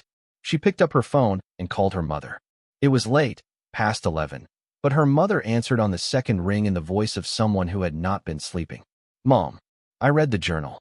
Her mother was quiet. He started planning this in 1989. He put my name on the keys. He paid to keep the room maintained for over 30 years. Another silence, longer. Then her mother said, he called me once. In 1988. I hung up. I regretted it later. I just want you to know that I regretted it. I know, Mom. He didn't try again after that. Not with me. He must have decided to try a different way. Nora looked at the journal on the desk. He tried the only way he knew how. He put things in order and kept them safe and hoped the right person would find them. Is the right person you? I think he decided I was. I think he was planning on me being you. And when that couldn't work, he planned on me being me. He just needed someone who was patient enough and desperate enough and willing to take a condemned loading dock when everyone else was laughing at her. Her mother was quiet for so long that Nora thought she was crying, and she was probably right. Then her mother said, don't let Gerald get near it. Nora had already been thinking about Gerald, about the legal structure of the inheritance and what it protected and what it didn't, about the fact that the room beneath the pit was not visible on any property survey because it had been excavated without permits and finished without inspections and maintained through a utility connection that was legitimate but not public record, about the fact that her grandfather had left her the contents of the annex and that the contents included the vault room and everything in it, and whether that would survive a legal challenge from a family that had more money and more attorneys and more experience with this kind of thing. She called Raymond Howell's office at 8 the next morning and asked for the name of an estate attorney who specialized in large inheritance disputes. He gave her 2 names. She called both. The second one, a woman named Iris Beaumont in Reno, had a voice that carried the particular kind of authority that comes not from loudness but from precision, each word placed exactly where it needed to be. Iris Beaumont arrived at the loading dock annex the following afternoon and went through the vault room with the methodical attention of someone who has spent 30 years understanding what the law protects and what it doesn't, and how to make sure the things worth protecting are positioned correctly. She wore work clothes she had apparently brought specifically for the occasion, her conference room clothes presumably in the car, and she carried her own flashlight. She looked at everything. She read the inventory. She read the will's language. She read the note from the desk and the letter from the safe and the entries in the journal that Nora showed her. Then she came back up into the corridor and stood with her arms crossed and her expression composed, and said, "The bequest language is extremely strong. Any and all contents therein." He used a specific legal phrase, and he used it correctly, which suggests he had help from someone who understood what he was doing. "Do you know who drafted the will?" "Raymond Howell's predecessor," Nora said. "The attorney who preceded him. He retired 7 years ago." She nodded. "The vault room, though not permitted, is clearly on your parcel as defined by the property survey. The excavation goes no further than your property line. The utility connection is in his name and was paying into his estate until his death, at which point it transfers with the property." She uncrossed her arms. "Gerald can challenge this. He will challenge this when he finds out. He will argue that the undisclosed assets were improperly concealed, that they should have been listed in the estate disclosure, that your grandfather lacked capacity. He'll try every angle. But the will's language is very clear, and I've seen cases with weaker documentation than this go uncontested. What do? We move fast. We document everything professionally. We get the authenticators in immediately, before any legal challenge can freeze the assets. We establish the provenance chain for every item." She looked at Nora directly. "And we don't tell Gerald. Not yet. He finds out when we're ready for him to find out." Gerald found out anyway. She had not told him. Dexter Torres had not told him. Raymond Howell, whatever his private opinions of the situation, had kept his professional silence. Iris Beaumont had operated with the discretion of someone who understood exactly what was at stake. But Gerald owned the main property, which meant he controlled access through the gate, which meant he had eyes on who came and went through the easement.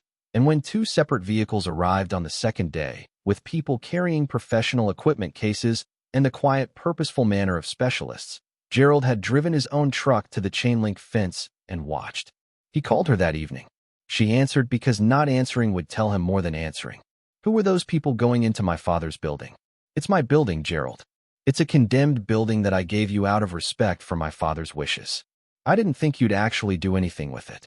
His voice had that smoothness that money and certainty create in people who have rarely been wrong about anything that matters to them.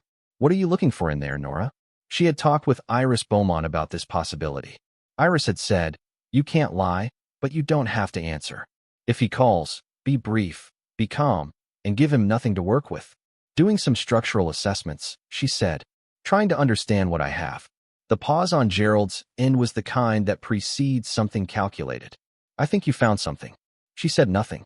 "Whatever's in there," he said, his voice shifting to something that was almost warm, almost avuncular, the voice of a man who wants you to believe he is being reasonable and generous. "My father was not well at the end. His judgment was not what it should have been. I'm concerned that whatever arrangements he made for that property weren't made with full mental clarity. I'd hate to see you caught up in something that creates legal complications for your family." "That's a threat," she said. "I'm looking out for you." His voice was very smooth now, very warm. "We're family, Nora. We should handle this together." She ended the call and sat in the office with the phone in her lap and thought about Gerald and Derek and Paul and the ease with which men who have always had everything look at the things someone else found and begin immediately calculating how to claim it as their own. She called Iris Beaumont. "He knows something is happening." Iris was quiet for 3 seconds, which was her version of a pause. Then, "How much time do we need for the professional authentication?" The currency authenticator Iris had brought in was a man named Howard Park, who had spent 22 years at the Smithsonian's numismatic collection and now consulted privately on cases that typically involved insurance claims or estate disputes. He was 61, wore cotton gloves constantly in the vault room, and had the habit of going very still when he was looking at something extraordinary, like a person whose body stops doing anything unnecessary in order to redirect every resource to the eyes and the brain behind them. He had been in the drawer section for 4 hours on the first day and had come up twice to make calls and had gone back down both times, without saying anything substantial. On the second day, he came up at lunchtime and sat on an overturned crate in the main floor of the annex and ate a sandwich he'd brought and did not say anything for several minutes. Then he said, "Your grandfather collected for 60 years. Yes. He wasn't doing this for the money," Howard Parks said. He knew the value, obviously. He tracked it carefully, and the inventory is meticulous. But a collector who does this for 60 years isn't primarily motivated by the value. He's motivated by the preservation. He thought these things deserved to be kept. Nora thought about the journal entry. The value of these things is not in their beauty, though they are beautiful. It's in their rarity. The world makes 1,000,000 of something and then realizes it made a mistake and destroys them all except for a few. And those few become worth everything because they're the only proof that the thing existed. He wrote something about that, she said, about rarity and proof that things existed. Howard Park nodded as though this confirmed something he'd suspected. Then he said, "The estimate in your inventory. The 219 million for the currency collection. Yes, that's conservative. There are items in those drawers that weren't fully appraised when the inventory was last updated, including a 1890 grand watermelon note, which is one of the rarest pieces of American currency in existence, and 3 1863 compound interest treasury notes that I have never personally seen outside of institutional collections." He looked at his sandwich. The collection is worth considerably more than $219 million, possibly significantly more, depending on auction conditions. She looked at the annex floor, the concrete with its weeds pushing through the cracks, the loading dock doors with their weathered rubber bumpers, the repaired section of roof where the corrugated metal was a different shade of rust. How much more? He thought about this in the careful way of a man who does not give numbers he cannot support. 30 to 40% more, conservatively. Possibly 50% in the right auction. She did the arithmetic in her head and then did it again because the number required verification. 330 million, conservatively. Possibly 335, 338. Before accounting for fluctuations in the gold price and the current bond market. 322 million had been the number her grandfather had written. In his deliberate estimation, with full knowledge of what was in the room, he had undersold it. Whether from humility or from the habit of a man who had spent his life in freight, where the conservative estimate was the one you could defend, she would never know. But he had left her a number he believed was enough, and it had been, already, more than that. Dexter Torres had finished resealing the western wall by the third day, the opening filled and finished with concrete that wouldn't match perfectly, but would require a deliberate search to identify as new. He had also, without being asked, installed a new padlock on the annex's side entrance and a motion sensor above the loading dock area, wiring it to a small alarm unit he'd picked up at a hardware store and which he showed her how to set before he left each evening. She asked him why he was doing this. He looked at the floor for a moment. "My father lost everything he built when he was 58. Someone with more money and better attorneys took it, and there was nothing he could do. He worked himself to nothing for those last years, and it didn't matter because the thing he was working for was already gone." She understood that. He didn't need to say more. The gold authentication was completed on the fourth day by an independent appraiser named Karen Lee, who worked for a firm in San Francisco and had driven over on short notice at Iris Beaumont's request and the promise of a significant professional retainer. Karen Lee was 45 and worked with the efficiency of someone who has performed hundreds of these assessments and has long since stopped being surprised by what people keep in unexpected places. She weighed each bar, tested the purity with equipment she had brought, photographed every item against a standardized scale, and emerged at the end of the day with a report that confirmed the inventory's gold count and updated the per ounce value to current market. 8.6 million. Current market. The bonds were authenticated through the Treasury's direct verification process and through a private financial instruments specialist who Iris Beaumont sourced from New York and who arrived on the fifth day and spent 11 hours in the vault room going through every piece of paper. He emerged with the careful expression of a man who has been counting very large numbers and wanted to make sure he had the decimal points in the right place. The bonds were authentic, current, and transferable. Total face value with accrued interest, $97 million. On the evening of the fifth day, while Howard Park was still working through the final drawers and Karen Lee was writing her report in the annex office, and the financial instruments specialist was on the phone with his firm in New York, Gerald filed for an emergency injunction in Washoe County District Court seeking to freeze all assets associated with the Harmon freight property, pending a mental capacity review of the decedent and a full accounting of all assets that may have been improperly omitted from the estate disclosure. Iris Beaumont received the filing notification at 7:15 that evening and called Nora immediately. Her voice was not alarmed, which was itself alarming in the way that very composed people being composed in the face of bad news is always slightly alarming. He moved faster than I expected. She paused, which means he has attorneys who are very good and were ready for this. What does the injunction do?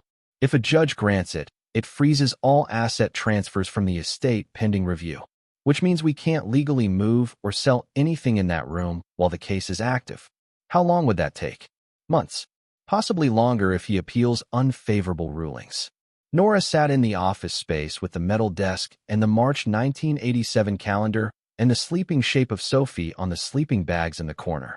She looked at her daughter, who had not complained once about sleeping in an industrial building, or about the portable camping toilet Dexter Torres had brought on the second day, or about the camp stove they used for food, or about any of the many specific discomforts of a life being lived in the gap between what you had and what you were about to have. What do? We counterfile tonight. Iris's voice had the quality of someone who has been waiting for this moment. I have everything prepared. We've been filing protective documentation since day one. Your ownership of the contents is airtight based on the will language. His capacity argument is weak because the will was drafted 8 years ago when your grandfather's faculties were fully intact and witnessed by 2 professionals. She paused. But I won't pretend this is without risk. Gerald has resources. He will use them. What's our exposure? If we lose the capacity argument and a judge rules the bequest improper, the contents could be ruled part of the general estate and distributed according to a different interpretation of the will. She was quiet for a moment. You would likely receive something, but not everything. Possibly not most of it. Nora looked at the March 1987 calendar on the wall, at the name of the month that meant nothing and everything, at the number that had been counting up since the last time someone looked at it in this office and walked out and did not come back. My grandfather spent 35 years maintaining a room for me. He put my name on the keys. He put my initials in the floor. He paid an electric bill for 31 years to keep the temperature right for things he intended me to have. Yes, Iris said, and we are going to say all of that to the judge. The court date was set for 9 days later. Nora did not tell Sophie about the court case. She told her instead that some paperwork needed to be handled and that adults sometimes had to work through processes that were slow and frustrating in order for the right outcome to happen. Sophie accepted this with the philosophical equanimity she brought to most things and went back to the reorganization project she had apparently been conducting in her head for the annex's main floor, which now involved a sketch she was drawing on the back of a piece of inventory paper showing where she thought things could go if they were going to make the building into something livable. Sophie, Nora said, looking at the sketch. I know it's not perfect. The loading dock bays could be something, though. Like, if you could open those, there would be all that light. Sophie pointed to the sketch. And the office is already kind of a room. It just needs the door to be better. Nora looked at her daughter's drawing of the annex, rendered in pencil with the particular earnestness of someone who looks at a broken thing and sees its corrected version without effort. The loading dock bays, the office, the south wall with the shelving. Her daughter was designing a home out of a condemned building the way she had always designed things, by looking at what was actually there and imagining what it could be if you treated it as though it mattered. This is going to be a home, Sophie said, very certain. I can feel it. On the 6th day, 2 things happened. Howard Park completed his preliminary authentication of the currency collection and delivered his assessment to Iris Beaumont in a written report that ran to 41 pages and concluded with a current estimated value range of $280 to $310 million. And Nora received a text from an unknown number that said simply, I need to speak to you privately. There are things about your grandfather you should know before the court date. This is not a threat. My name is Florence Harmon. I am your grandfather's sister. She had not known he had a sister. She had not known, she was beginning to understand, very much about Elias James Harmon at all. She had known the outline of a man who had failed her mother and built a freight business and left a complicated estate, and had written in a journal about rare currency and the things in the world that become valuable precisely because almost none of them survived. She had not known the full story. She had not known, perhaps, the parts that would make the rest of it make sense. She typed back, "Where and when?" Florence Harmon replied within 30 seconds, which suggested she had been waiting for the response. She was not, it turned out, very far away. She had been in Sparks for a week, she explained when they met the following morning in a diner 2 blocks from the freight yards. She had been waiting for Nora to find the vault room before making contact. She had known the vault room existed because she was the person who had helped her brother plan it. Florence Harmon was 87 years old and moved with the deliberate care of someone whose body required consultation before each significant action. But her eyes were exactly as sharp as her brother's had been in the early journal photographs Nora had found, sharp and dark, and assessing in a way that suggested she had spent most of her life looking at things more carefully than other people did. She ordered coffee and looked at Nora across the table and said, "He wrote me a letter 6 months before he died. He said he was finally ready to fix what he broke. He said the only way he knew how was the way he'd always known, putting things in order and keeping them safe." She wrapped her hands around her coffee cup. "He asked me if I thought it was enough.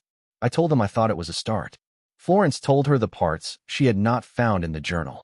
Their parents had come to Nevada from Greece in 1928 with nothing and had built something small and solid through the kind of labor that leaves marks on the body and the spirit both. And Elias had watched them do it and had internalized the lesson that what you built from nothing was worth more than what you inherited because you understood every nail and every joint and every choice that went into it. He had applied this lesson to the freight business and to the currency collection and to the vault room, and he had applied it, unfortunately, also to his relationships, had treated them as things to be built and maintained on his own terms without sufficient consultation with the people involved, which was a quality that made excellent freight terminals and difficult families. He was not a bad man, Florence said. He was a man who knew how to build things and didn't understand that people aren't buildings. You can't put them in storage and expect them to be the same when you come back. But he tried to fix it. He tried. In the only way he knew. She looked at her coffee. With me, he picked up the phone in 1998 and said he was sorry. That's all. Just those 3 words. I told him it was enough, and we talked every week after that until he died. She paused. He wanted to call Margaret. He wrote the number down once. I was there. He sat with the phone for 20 minutes and then put it away and never took it out again. I think he was afraid she'd say it was enough when she didn't mean it, and he couldn't have stood that. Nora thought about her mother saying she had regretted hanging up in 1988, about the 2 people who had moved toward each other once and stopped, and had spent the next 35 years on their separate sides of the space between them while a vault room in a condemned building held their shared losses at a carefully maintained temperature. The court date, Nora said. Gerald's challenge. Florence straightened in her chair with the particular movement of someone who has been carrying something and is tired of it. I was at the signing of that will. I witnessed it. I'm prepared to testify to your grandfather's mental state and his intentions. She looked at Nora steadily. He was the clearest I'd ever seen him. He knew exactly what he was doing and exactly who he was doing it for. Gerald is going to find that out. Nora walked back to the annex with the morning light coming over the freight yards and the familiar sound of the main terminal running its ordinary commerce on the other side of the chain-link fence, the beep of equipment, and the slow percussion of loading.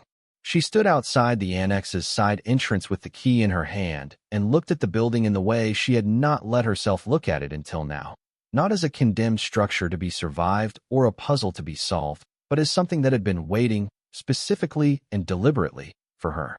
Her grandfather had designed the lock with her name on the keys. He had paid to keep the light on for 31 years. He had written her initials into the floor when she was 2 years old because he already knew, somehow, the kind of person she would have to become to find what he was leaving her, the kind of person whose desperation was indistinguishable from her courage, whose willingness to accept the worthless thing was the only way to find the worth inside it. She unlocked the door and went in. Sophie was right. The loading dock bays would bring in the light. She was going to need to talk to a structural engineer about those bays. And she was going to need to talk to Iris Beaumont about court preparation. And she was going to need to think very carefully about what she wanted to do with what was in the vault room and how to make sure it served the purposes her grandfather had actually intended, which she was still reading in the journal and still learning from Florence. and which were more complicated and more human than the number on the inventory's last page could convey. But first she was going to go down into the vault room with the inventory and the journal, and she was going to sit with what her grandfather had built for 35 years and what he had broken for longer than that, and what he had tried, in the only way he knew, to correct, and she was going to let that be real before she decided what to do next. $322 million. Give or take appraisal fluctuations. I tried to make it enough to correct what I broke. I hope it is, he had written. She was beginning to think it was. The night before the court date, Nora sat at the metal desk in the annex office and read the last entries in her grandfather's journal. Sophie was asleep. The motion sensor Dexter Torres had installed cast a faint orange glow through the office window into the main floor, and outside the Nevada sky was the particular deep black of a place with no ambient light to dilute it, stars so dense they looked structural rather than scattered, like a ceiling someone had built to replace the one the day takes away. The final entries were short. The handwriting had grown considerably less steady, letters that leaned heavily on one another as though the effort of standing upright had become too much, but the precision of what was being said had not diminished. If anything, it had sharpened, the way people sharpen sometimes when they understand that the time for things that aren't essential is running out. January of the year he died. I have updated the inventory for the last time. Carl says the collection is worth more than I estimated. I told him the number doesn't matter. The number was never the point. The point was that it should be enough to correct something. Whether it is will depend on the person who finds it. And I have been trusting the right person for 35 years, so I'm not going to stop now. March. Florence came, and we sat on the porch for most of the afternoon. She asked me if I was afraid. I told her I was afraid of one thing, which was that Nora had become a person who had stopped believing that circumstances could change, that she had been ground down to the point where she couldn't see the loading dock as anything other than what everyone else said it was. Florence said she didn't think that was possible, based on what she'd heard about the girl from contacts she won't fully disclose. I asked her what she'd heard. She said, she kept going. That's enough. That's all you need. May. I am leaving the keys with Howell with instructions. I put her name on them 35 years ago, and I'm not going to change it now. If she calls within 2 weeks, it means she found the corridor and she's ready. If she doesn't call, Florence will find a way to reach her. I built multiple paths to the same door because I am a freight man, and freight men understand that a single route is a single point of failure. She had been his redundancy. She had been the route he built because he understood that you do not trust the most important thing to a single path. She closed the journal and held it for a while, and then placed it carefully in the waterproof case she had bought for important documents, alongside the inventory and the letters and the note from the desk and the envelope from the attorney, and sealed it, and placed it on the shelf above the desk, where she could reach it without looking. In the morning, she put on the clothes she had bought for this occasion, not expensive clothes. She had not yet done anything with the assets because Iris Beaumont had advised against it until after the hearing, but clean and serious clothes that said she was someone who understood the weight of what she was walking into. She made Sophie breakfast on the camp stove and walked her to school and stood at the chain-link fence until Sophie disappeared through the door without looking back, and then she walked to where Iris Beaumont's car was already waiting. The Washoe County District Court building was concrete and practical in the way of government architecture built to last rather than to impress. Iris Beaumont walked beside her through the entrance and down the corridor to the courtroom with the measured pace of someone who has done this many times and knows that how you move through a building tells people what you think of your position in it. They were early. The courtroom was empty except for the court reporter and a clerk, and Nora sat at the plaintiff's table and looked at the room and thought about her grandfather designing a lock whose keys spelled her name, and thought about what it meant to be trusted by someone before you were old enough to be trusted with anything. Gerald arrived with 3 attorneys. She recognized him before she recognized his attorneys, which told her something about where her attention was. He was 63 and carried himself with the ease of a man who had never seriously doubted any room he'd walked into. And he looked at her across the courtroom with an expression that she had been seeing on faces like his her entire adult life, the expression that said it was not personal, which in her experience always meant it was entirely personal, just personal about a category she represented rather than about her specifically. His lead attorney was a man named Victor Price, who had the kind of silver hair that comes from either age or strategy, and in his case appeared to be both. He arranged his documents on the defense table with the deliberateness of a man, making sure the room noticed how many documents he had. Florence Harmon was already seated in the gallery when Nora came in, wearing a dark blue dress that had the quality of something kept for serious occasions, and she met Nora's eyes when she looked over and gave a small nod that contained everything that needed to be said before anything was said. The judge was a woman named the Honorable Patricia Wren, 61 years old, who entered the courtroom with the brisk efficiency of someone who had read the full file and formed preliminary opinions and was prepared to be changed, but not easily. She settled into her chair and looked at both tables and said, "Good morning," and the room answered, and the hearing began. Victor Price opened for Gerald's side with the fluency of a man who has been paid a great deal to make complicated things sound simple. He argued that Elias Harmon's mental state in the years preceding his death had been subject to documented decline, that the existence of a previously undisclosed asset of this magnitude represented a fundamental failure of estate transparency, that the loading dock annex bequest had clearly been used as a vehicle to conceal assets that should have been distributed according to the estate's general provisions, and that the interests of Gerald Harmon, as the primary documented heir and caretaker of his father's final years, demanded a full accounting before any transfer could proceed. He was smooth. He was practiced. He had clearly argued this kind of case before and knew which words landed with judges and which didn't. Nora sat at the plaintiff's table and kept her hands still and listened and let Iris Beaumont make the notes she needed to make. When Iris Beaumont rose to respond, she did not begin with the assets or the will language or the legal precedents she had prepared, which were considerable. She began with Florence. Florence Harmon took the stand with the deliberate care of her 87 years and looked at Judge Wren with the directness of someone who has reached an age where performance is no longer worth the effort. Iris said, "Mrs. Harmon, were you present at the execution of your brother's will?" "I was. 8 years ago last April. I was one of the 2 witnesses." "What was your assessment of your brother's mental state at that time?" Florence looked at her hands briefly and then back at the judge. "My brother was one of the most precise men I have ever known. He was precise in his business and precise in his language and precise in his intentions. At the signing of that will, he was more precise than I had seen him in years.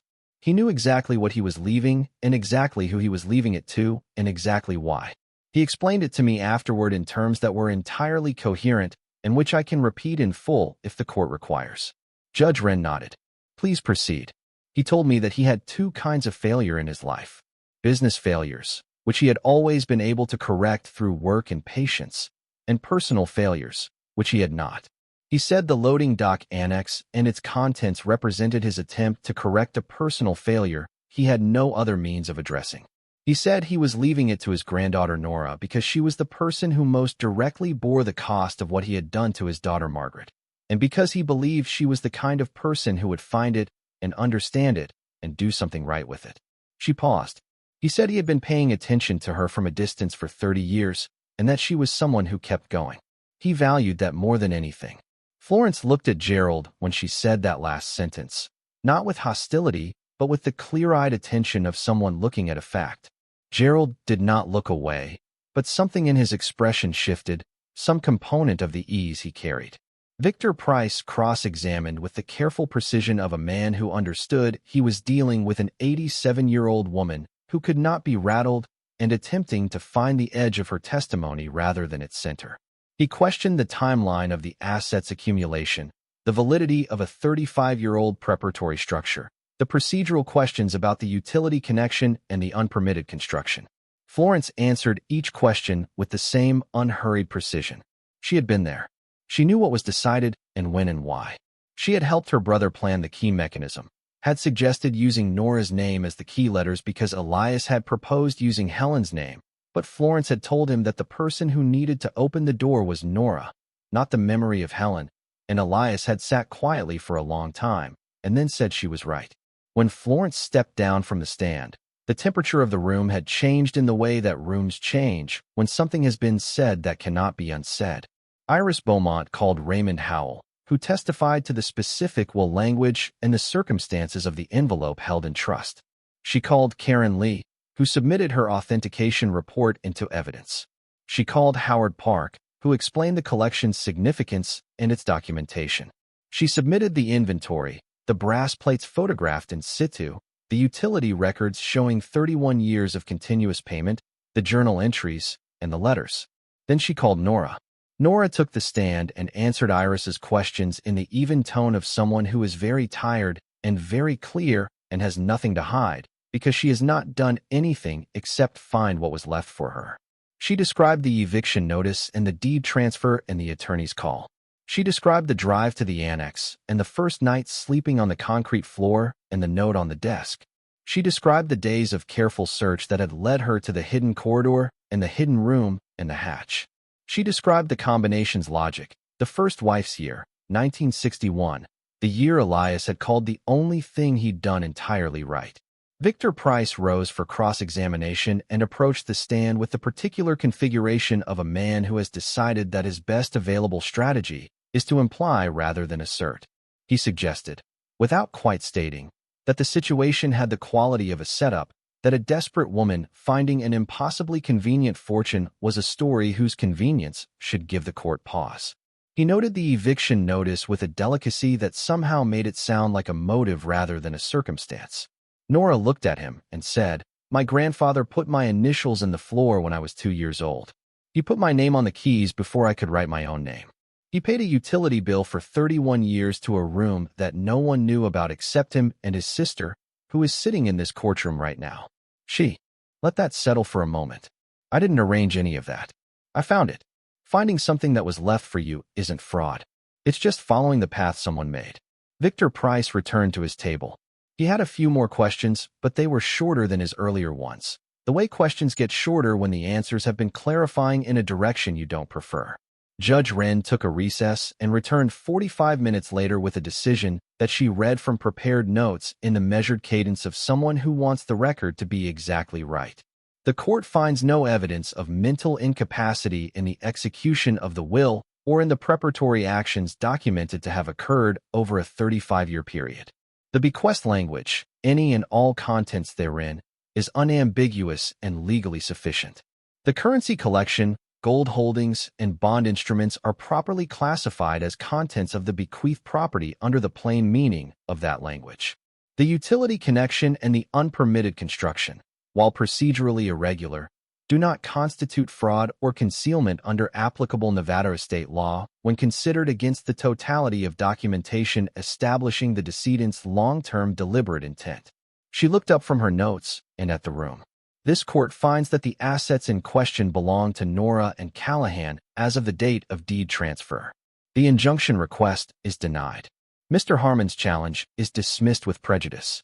She said the last 4 words with the particular emphasis of a judge who wants the room to understand that she does not expect to see this case again.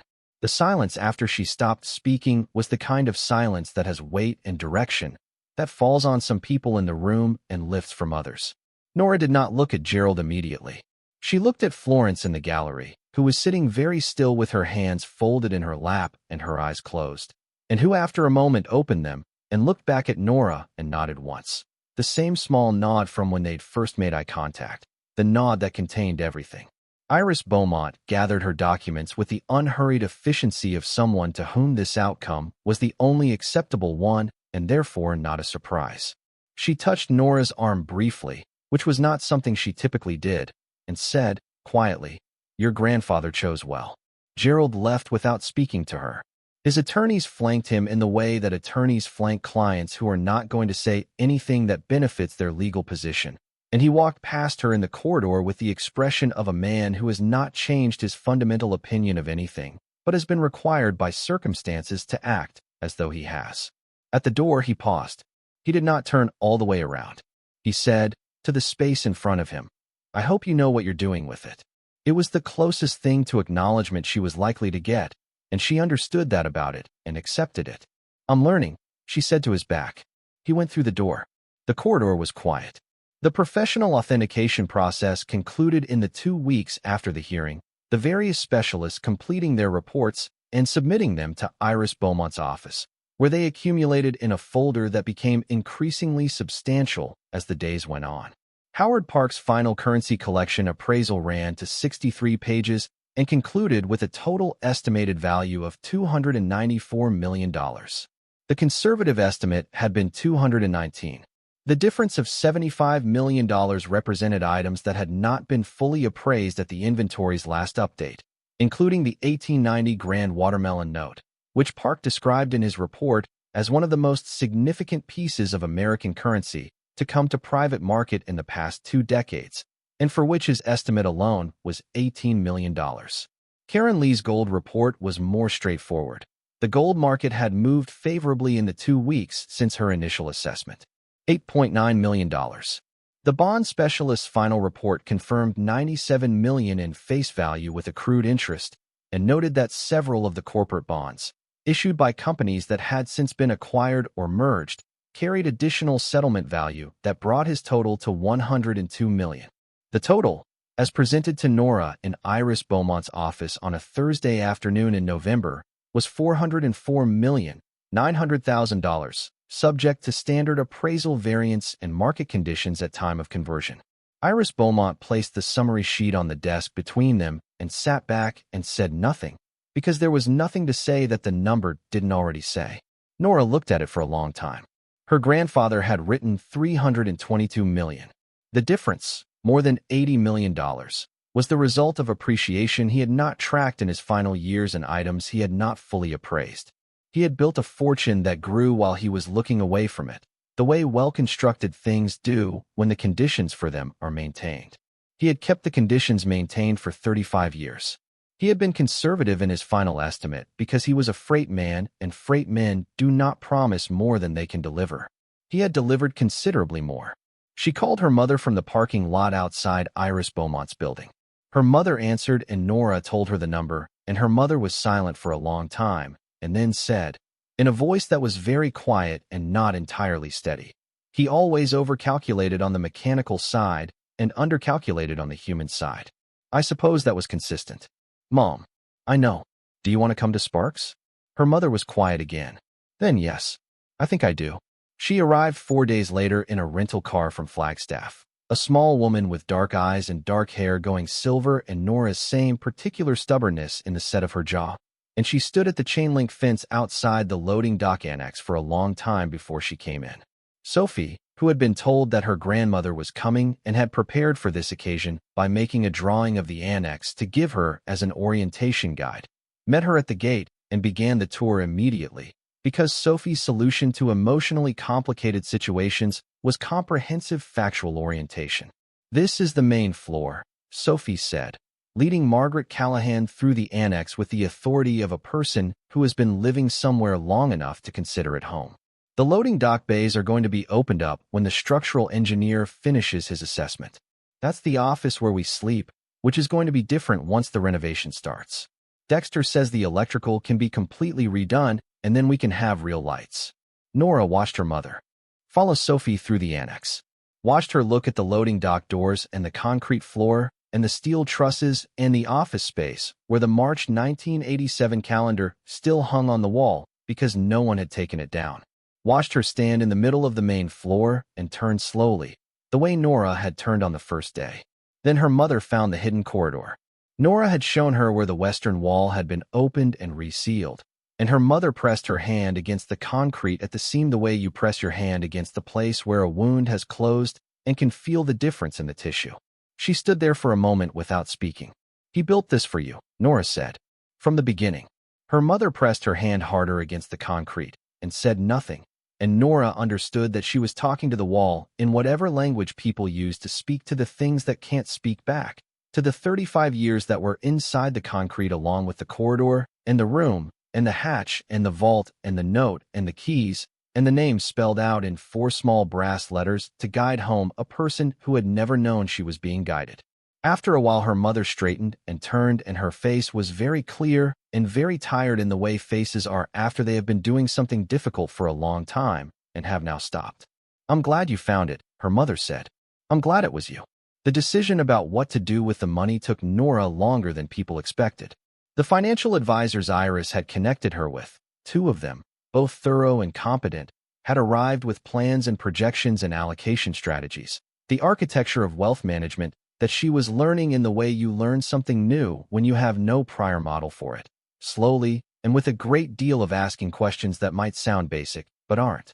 She listened carefully and asked her questions and made no immediate decisions, because the lesson she had taken most clearly from her grandfather's journal was that he had moved too fast in his personal life and too slowly in his professional one, and that the correction was probably somewhere in between. She paid the back rent first, $2,000 for $160, which she transferred electronically on a Tuesday morning from the account Iris had helped her establish, and which cleared in 48 hours. She received a confirmation from the property management company that the eviction proceeding had been closed and her credit record updated, and she sat at the metal desk in the annex office and looked at the confirmation on her phone and thought about the particular weight the eviction notice had carried, the red ink of the property management company's logo, the way she had read it 3 times looking for different words hidden between the lines. $2,000 for $160. It had been the entire world once. It was nothing now. Both of those things were true simultaneously, and she held them both. She called the cafeteria and the hotel and gave her notice, which she did with more feeling than she had expected. The cafeteria director, a woman named Pat who had covered for her twice over 3 years without being asked and had never mentioned it, told her she'd been one of the best workers they'd had and that the kids asked about her sometimes when she wasn't there. Nora thanked her and meant it deeply. The hotel's supervisor, Brian, who had told her on her first night not to think about it too much, said he was glad for her and sounded like he was. She kept the deed to the annex. This had been the question people seemed most curious about. Would she sell the property? She would not. She had discussed this with Iris and with the financial advisors, and with her mother and with Florence, and most importantly with Sophie, who had provided the clearest analysis of anyone. Sophie had said, "We finally have a home. Why would we sell it?" The structural engineer she had contracted came back with a report that was more optimistic than the condemned classification had suggested it would be. The main structure was sound, the corrugated roof was replaceable, the loading dock bays were operable with new motors and minimal structural work, and the floor, apart from the section near the north wall that had experienced the repeated water intrusion, was solid throughout. The electrical could be completely replaced. Plumbing could be run from the city connection. With appropriate investment, the annex was not a condemned building. It was a blank structure waiting to become something. She hired a contractor in December. She did not hire the cheapest one, and she did not hire the most expensive one. She hired the one who, when she described what she wanted, said, "Tell me why you want it that way," and who listened to the answer and incorporated it rather than redirecting her toward what they thought she should want. She wanted the loading dock bays open to light. She wanted the office preserved but expanded. She wanted the concrete floor refinished rather than replaced because it was the original pour and it had held everything for 80 years and it deserved to stay. She wanted the dimensions and the materials to remember what the building had been while becoming what it was going to be. The renovation took 4 months. She and Sophie stayed in a rented house in Sparks during the construction, a small house with 2 bedrooms and a garden that Sophie investigated with the thoroughness she brought to everything new. Her mother had gone back to Flagstaff after 2 weeks, with a standing invitation to come back whenever she wanted and the understanding that Nora would call her every Sunday, which she did. Florence came twice during the renovation, both times staying for a week, sitting in the construction site with a coffee and watching the work with the interested attention of a woman who has been waiting for the thing she helped plan to finally become visible. She and Sophie developed an unexpected rapport, based primarily on Florence's willingness to answer any question Sophie asked regardless of its complexity, which was a quality Sophie recognized and valued immediately. Florence told Sophie about Elias during those visits, the parts that the journal hadn't covered and that Nora had not known to ask about. The way he had moved to Nevada at 18 with $20 and a conviction that work done well was the only guarantee worth trusting. The way he had built the freight business by understanding that what people needed most from a logistics operation was not cheapness but reliability, the certain knowledge that what you sent would arrive, that you could trust the system completely because the person running it trusted it himself. The way he had loved Helen with the single-mindedness of someone who had not had many things to love and loved each one completely, and how her death when his daughter Margaret was 12 had broken something in him that had healed wrong. The way bones sometimes heal wrong, functional but not quite right, the original fracture visible in everything that came after. He should have called her, Sophie said once, about Margaret. Yes, Florence said. He should have called her. Why didn't he? Florence was quiet for a moment. Some people are brave in the ways the world calls brave, and not brave in the ways that matter most. He could face down a failing business or a difficult contract or any practical problem you put in front of him without flinching. But he couldn't pick up a phone and say I was wrong. I'm sorry, I love you, because those words required a kind of courage that nobody had ever taught him and he hadn't been able to teach himself. Sophie thought about this. Is that why he did it the other way? Florence smiled, which transformed her face into something that Nora recognized from the early photographs in the journal as resembling her grandfather's smile. That's exactly why he did it the other way. He found the courage he had instead of the courage he didn't. Nora heard this exchange from the other side of the annex where she was talking with the contractor, and she wrote it down in the notebook she was keeping, the one she had started when she moved into the rented house, and which had become, without her quite deciding it would, a record of the year, of the process of understanding what had been given to her and what it asked of her in return. The foundation came out of a conversation with Florence in February, during the second visit. Nora had been thinking about it for weeks, turning the idea over the way you turn a problem that you know has a shape, but haven't fully found yet. The assets were being managed conservatively and generating income that would sustain her and Sophie comfortably for many lifetimes, which meant the question of what she did with the rest of it was not abstract. It was real and pressing and connected to something she felt every time she read her grandfather's journals or thought about his note. The pit holds what the walls cannot. He had meant the vault. But the longer she sat with the phrase, the more she believed he had also meant something else, that there were things too important to be kept in view, too valuable to be left where anyone who looked could reach them, that the most significant things required protecting and maintaining and a willingness to believe in them through the years when no one else was paying attention. What had been in the walls of the loading dock annex, what everyone had seen and dismissed, was the building. What had been in the pit, below the surface, below the thing everyone could observe, was the fortune. The visible thing had been worthless. The invisible thing had been everything. She wanted to build something that worked the same way, that recognized the things people overlooked, that went beneath the surface of what looked worthless to find what was actually there. The Elias and Helen Harmon Foundation was registered in March. Its stated purpose was the support of single-parent households facing acute housing insecurity, providing emergency assistance, transitional housing resources, job training partnerships, and long-term stability programs in Nevada and Arizona, with an intention to expand to additional states as the foundation's capacity grew.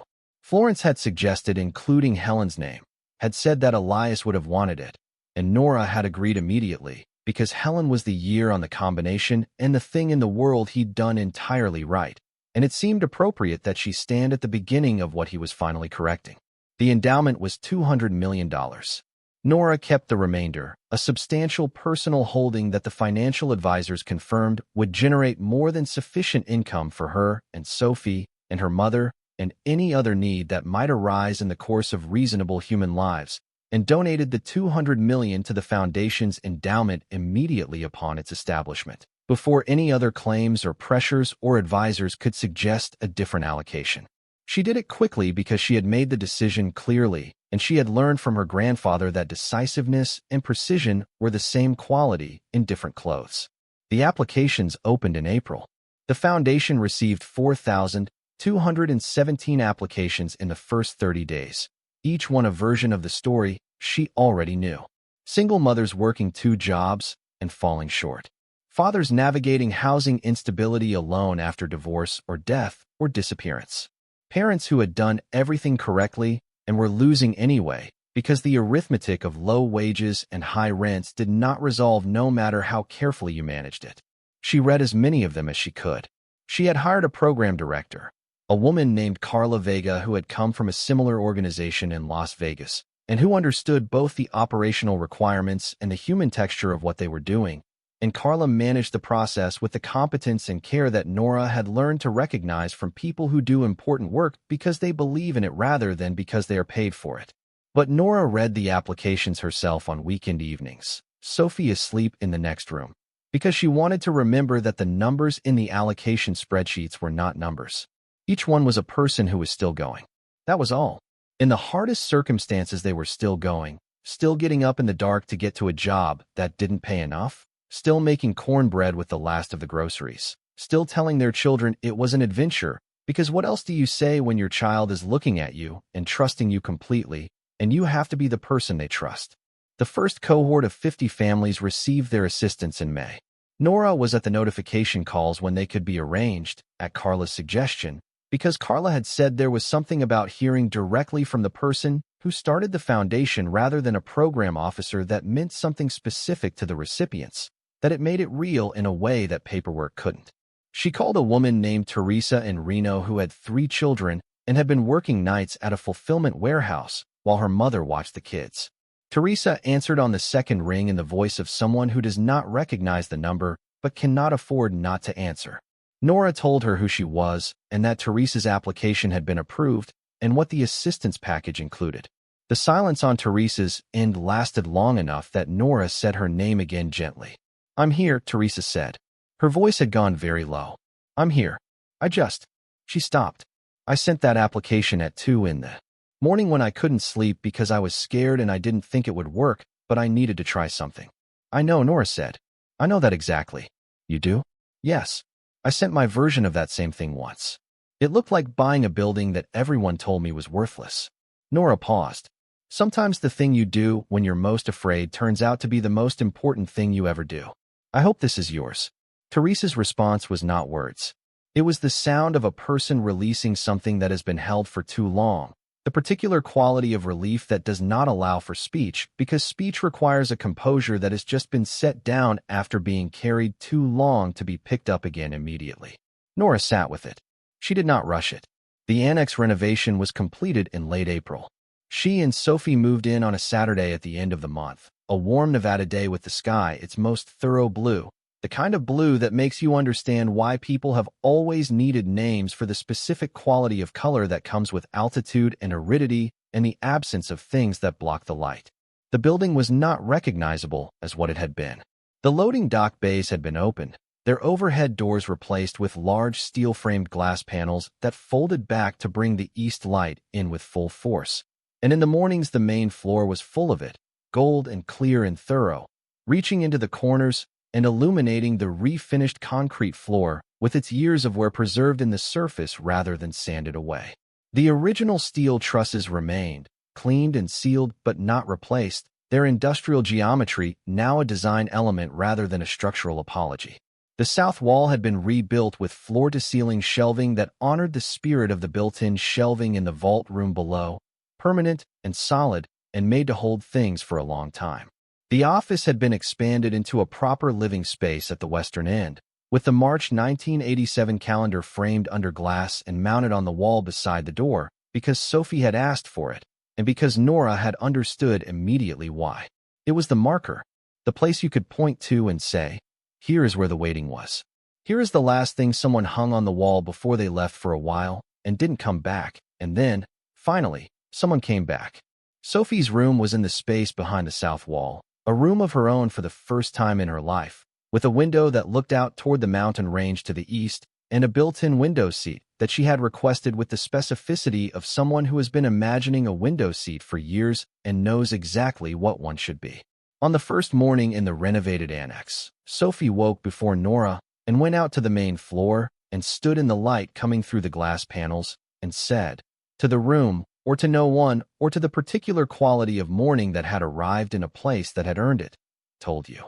Nora, coming through the door from the living space with coffee, heard her say it and stood for a moment in the doorway and watched her daughter in the light and thought about the eviction notice and the classified ads at 2 in the morning and the particular desperation that had led her to a loading dock that everybody laughed at, and she thought that there were forms of courage that did not announce themselves, that looked from the outside exactly like failure or stubbornness or the inability to accept what everyone else had already accepted, and that you could not always tell the difference between giving up and holding on until you had the full picture, which sometimes took 35 years and sometimes took a condemned loading dock in Sparks, Nevada, to finally see clearly. She brought Sophie her orange juice, and they sat together in the light on the refinished concrete floor of the place that was theirs and drank their morning drinks and did not say much. because some mornings are sufficient in themselves and do not require narration. The Nevada State Historical Society reached out in June. They had learned about the currency collection through Howard Park, who had written a monograph about the discovery that had been circulating in numismatic circles with a velocity that surprised Nora, and that she should not have been surprised by, given the significance of what was in the drawers.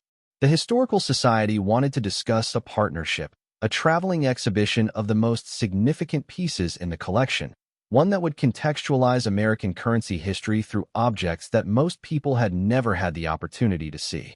She met with their director in July and agreed to a loan arrangement that would allow 23 pieces from the collection to travel over 3 years to 12 institutions, including the Smithsonian, with the understanding that the collection remained hers, that each institution would contextualize the collection's history, including its decades, in a climate-controlled vault in a loading dock in Nevada, and that a portion of any proceeds from the exhibitions would go to the foundation.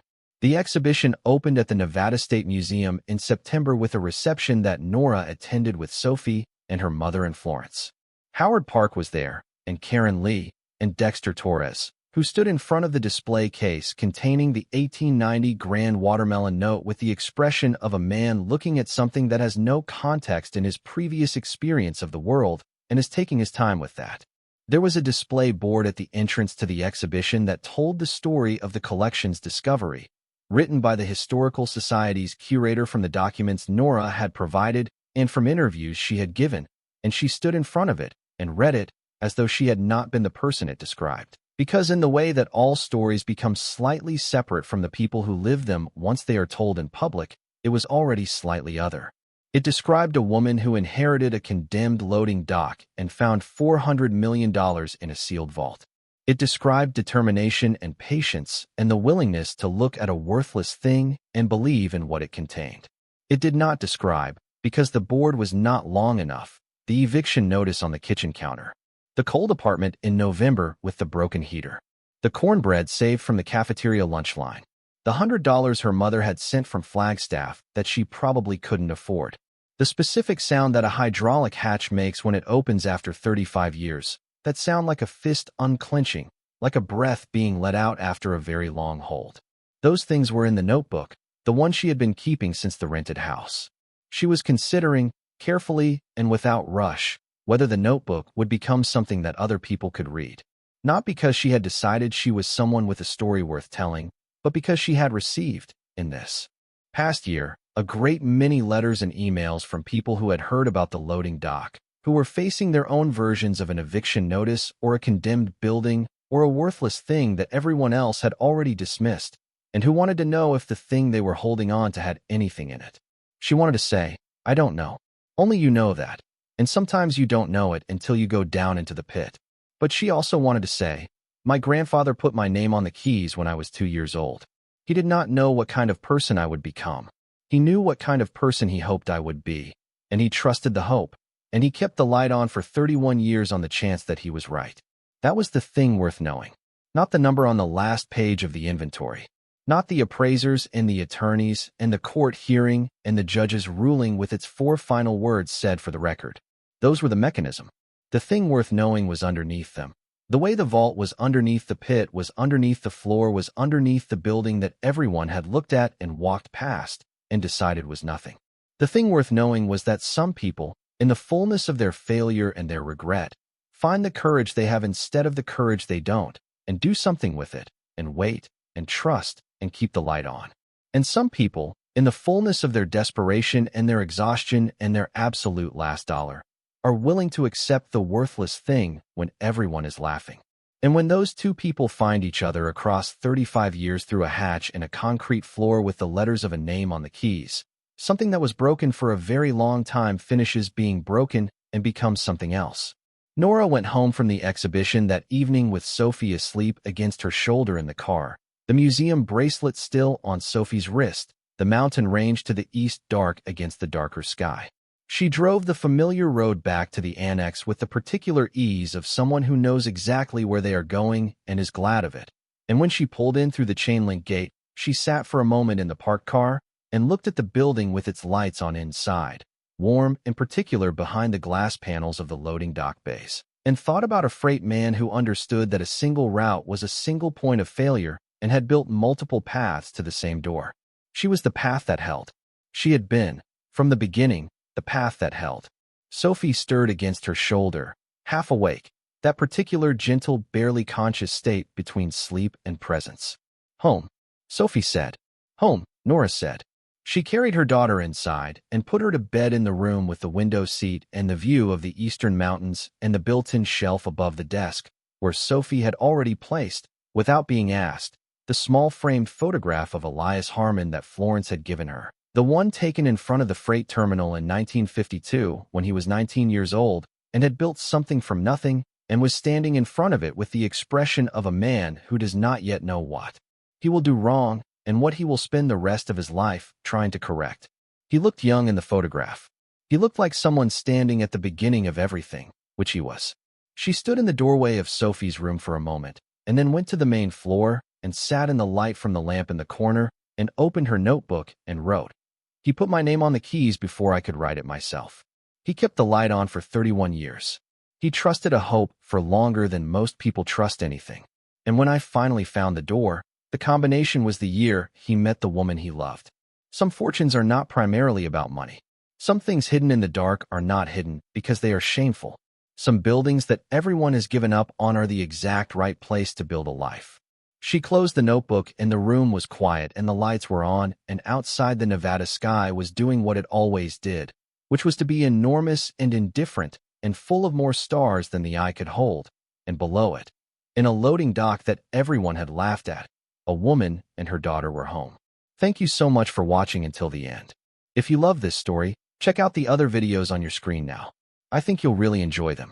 And don't forget to subscribe if you haven't already. See you in the next story.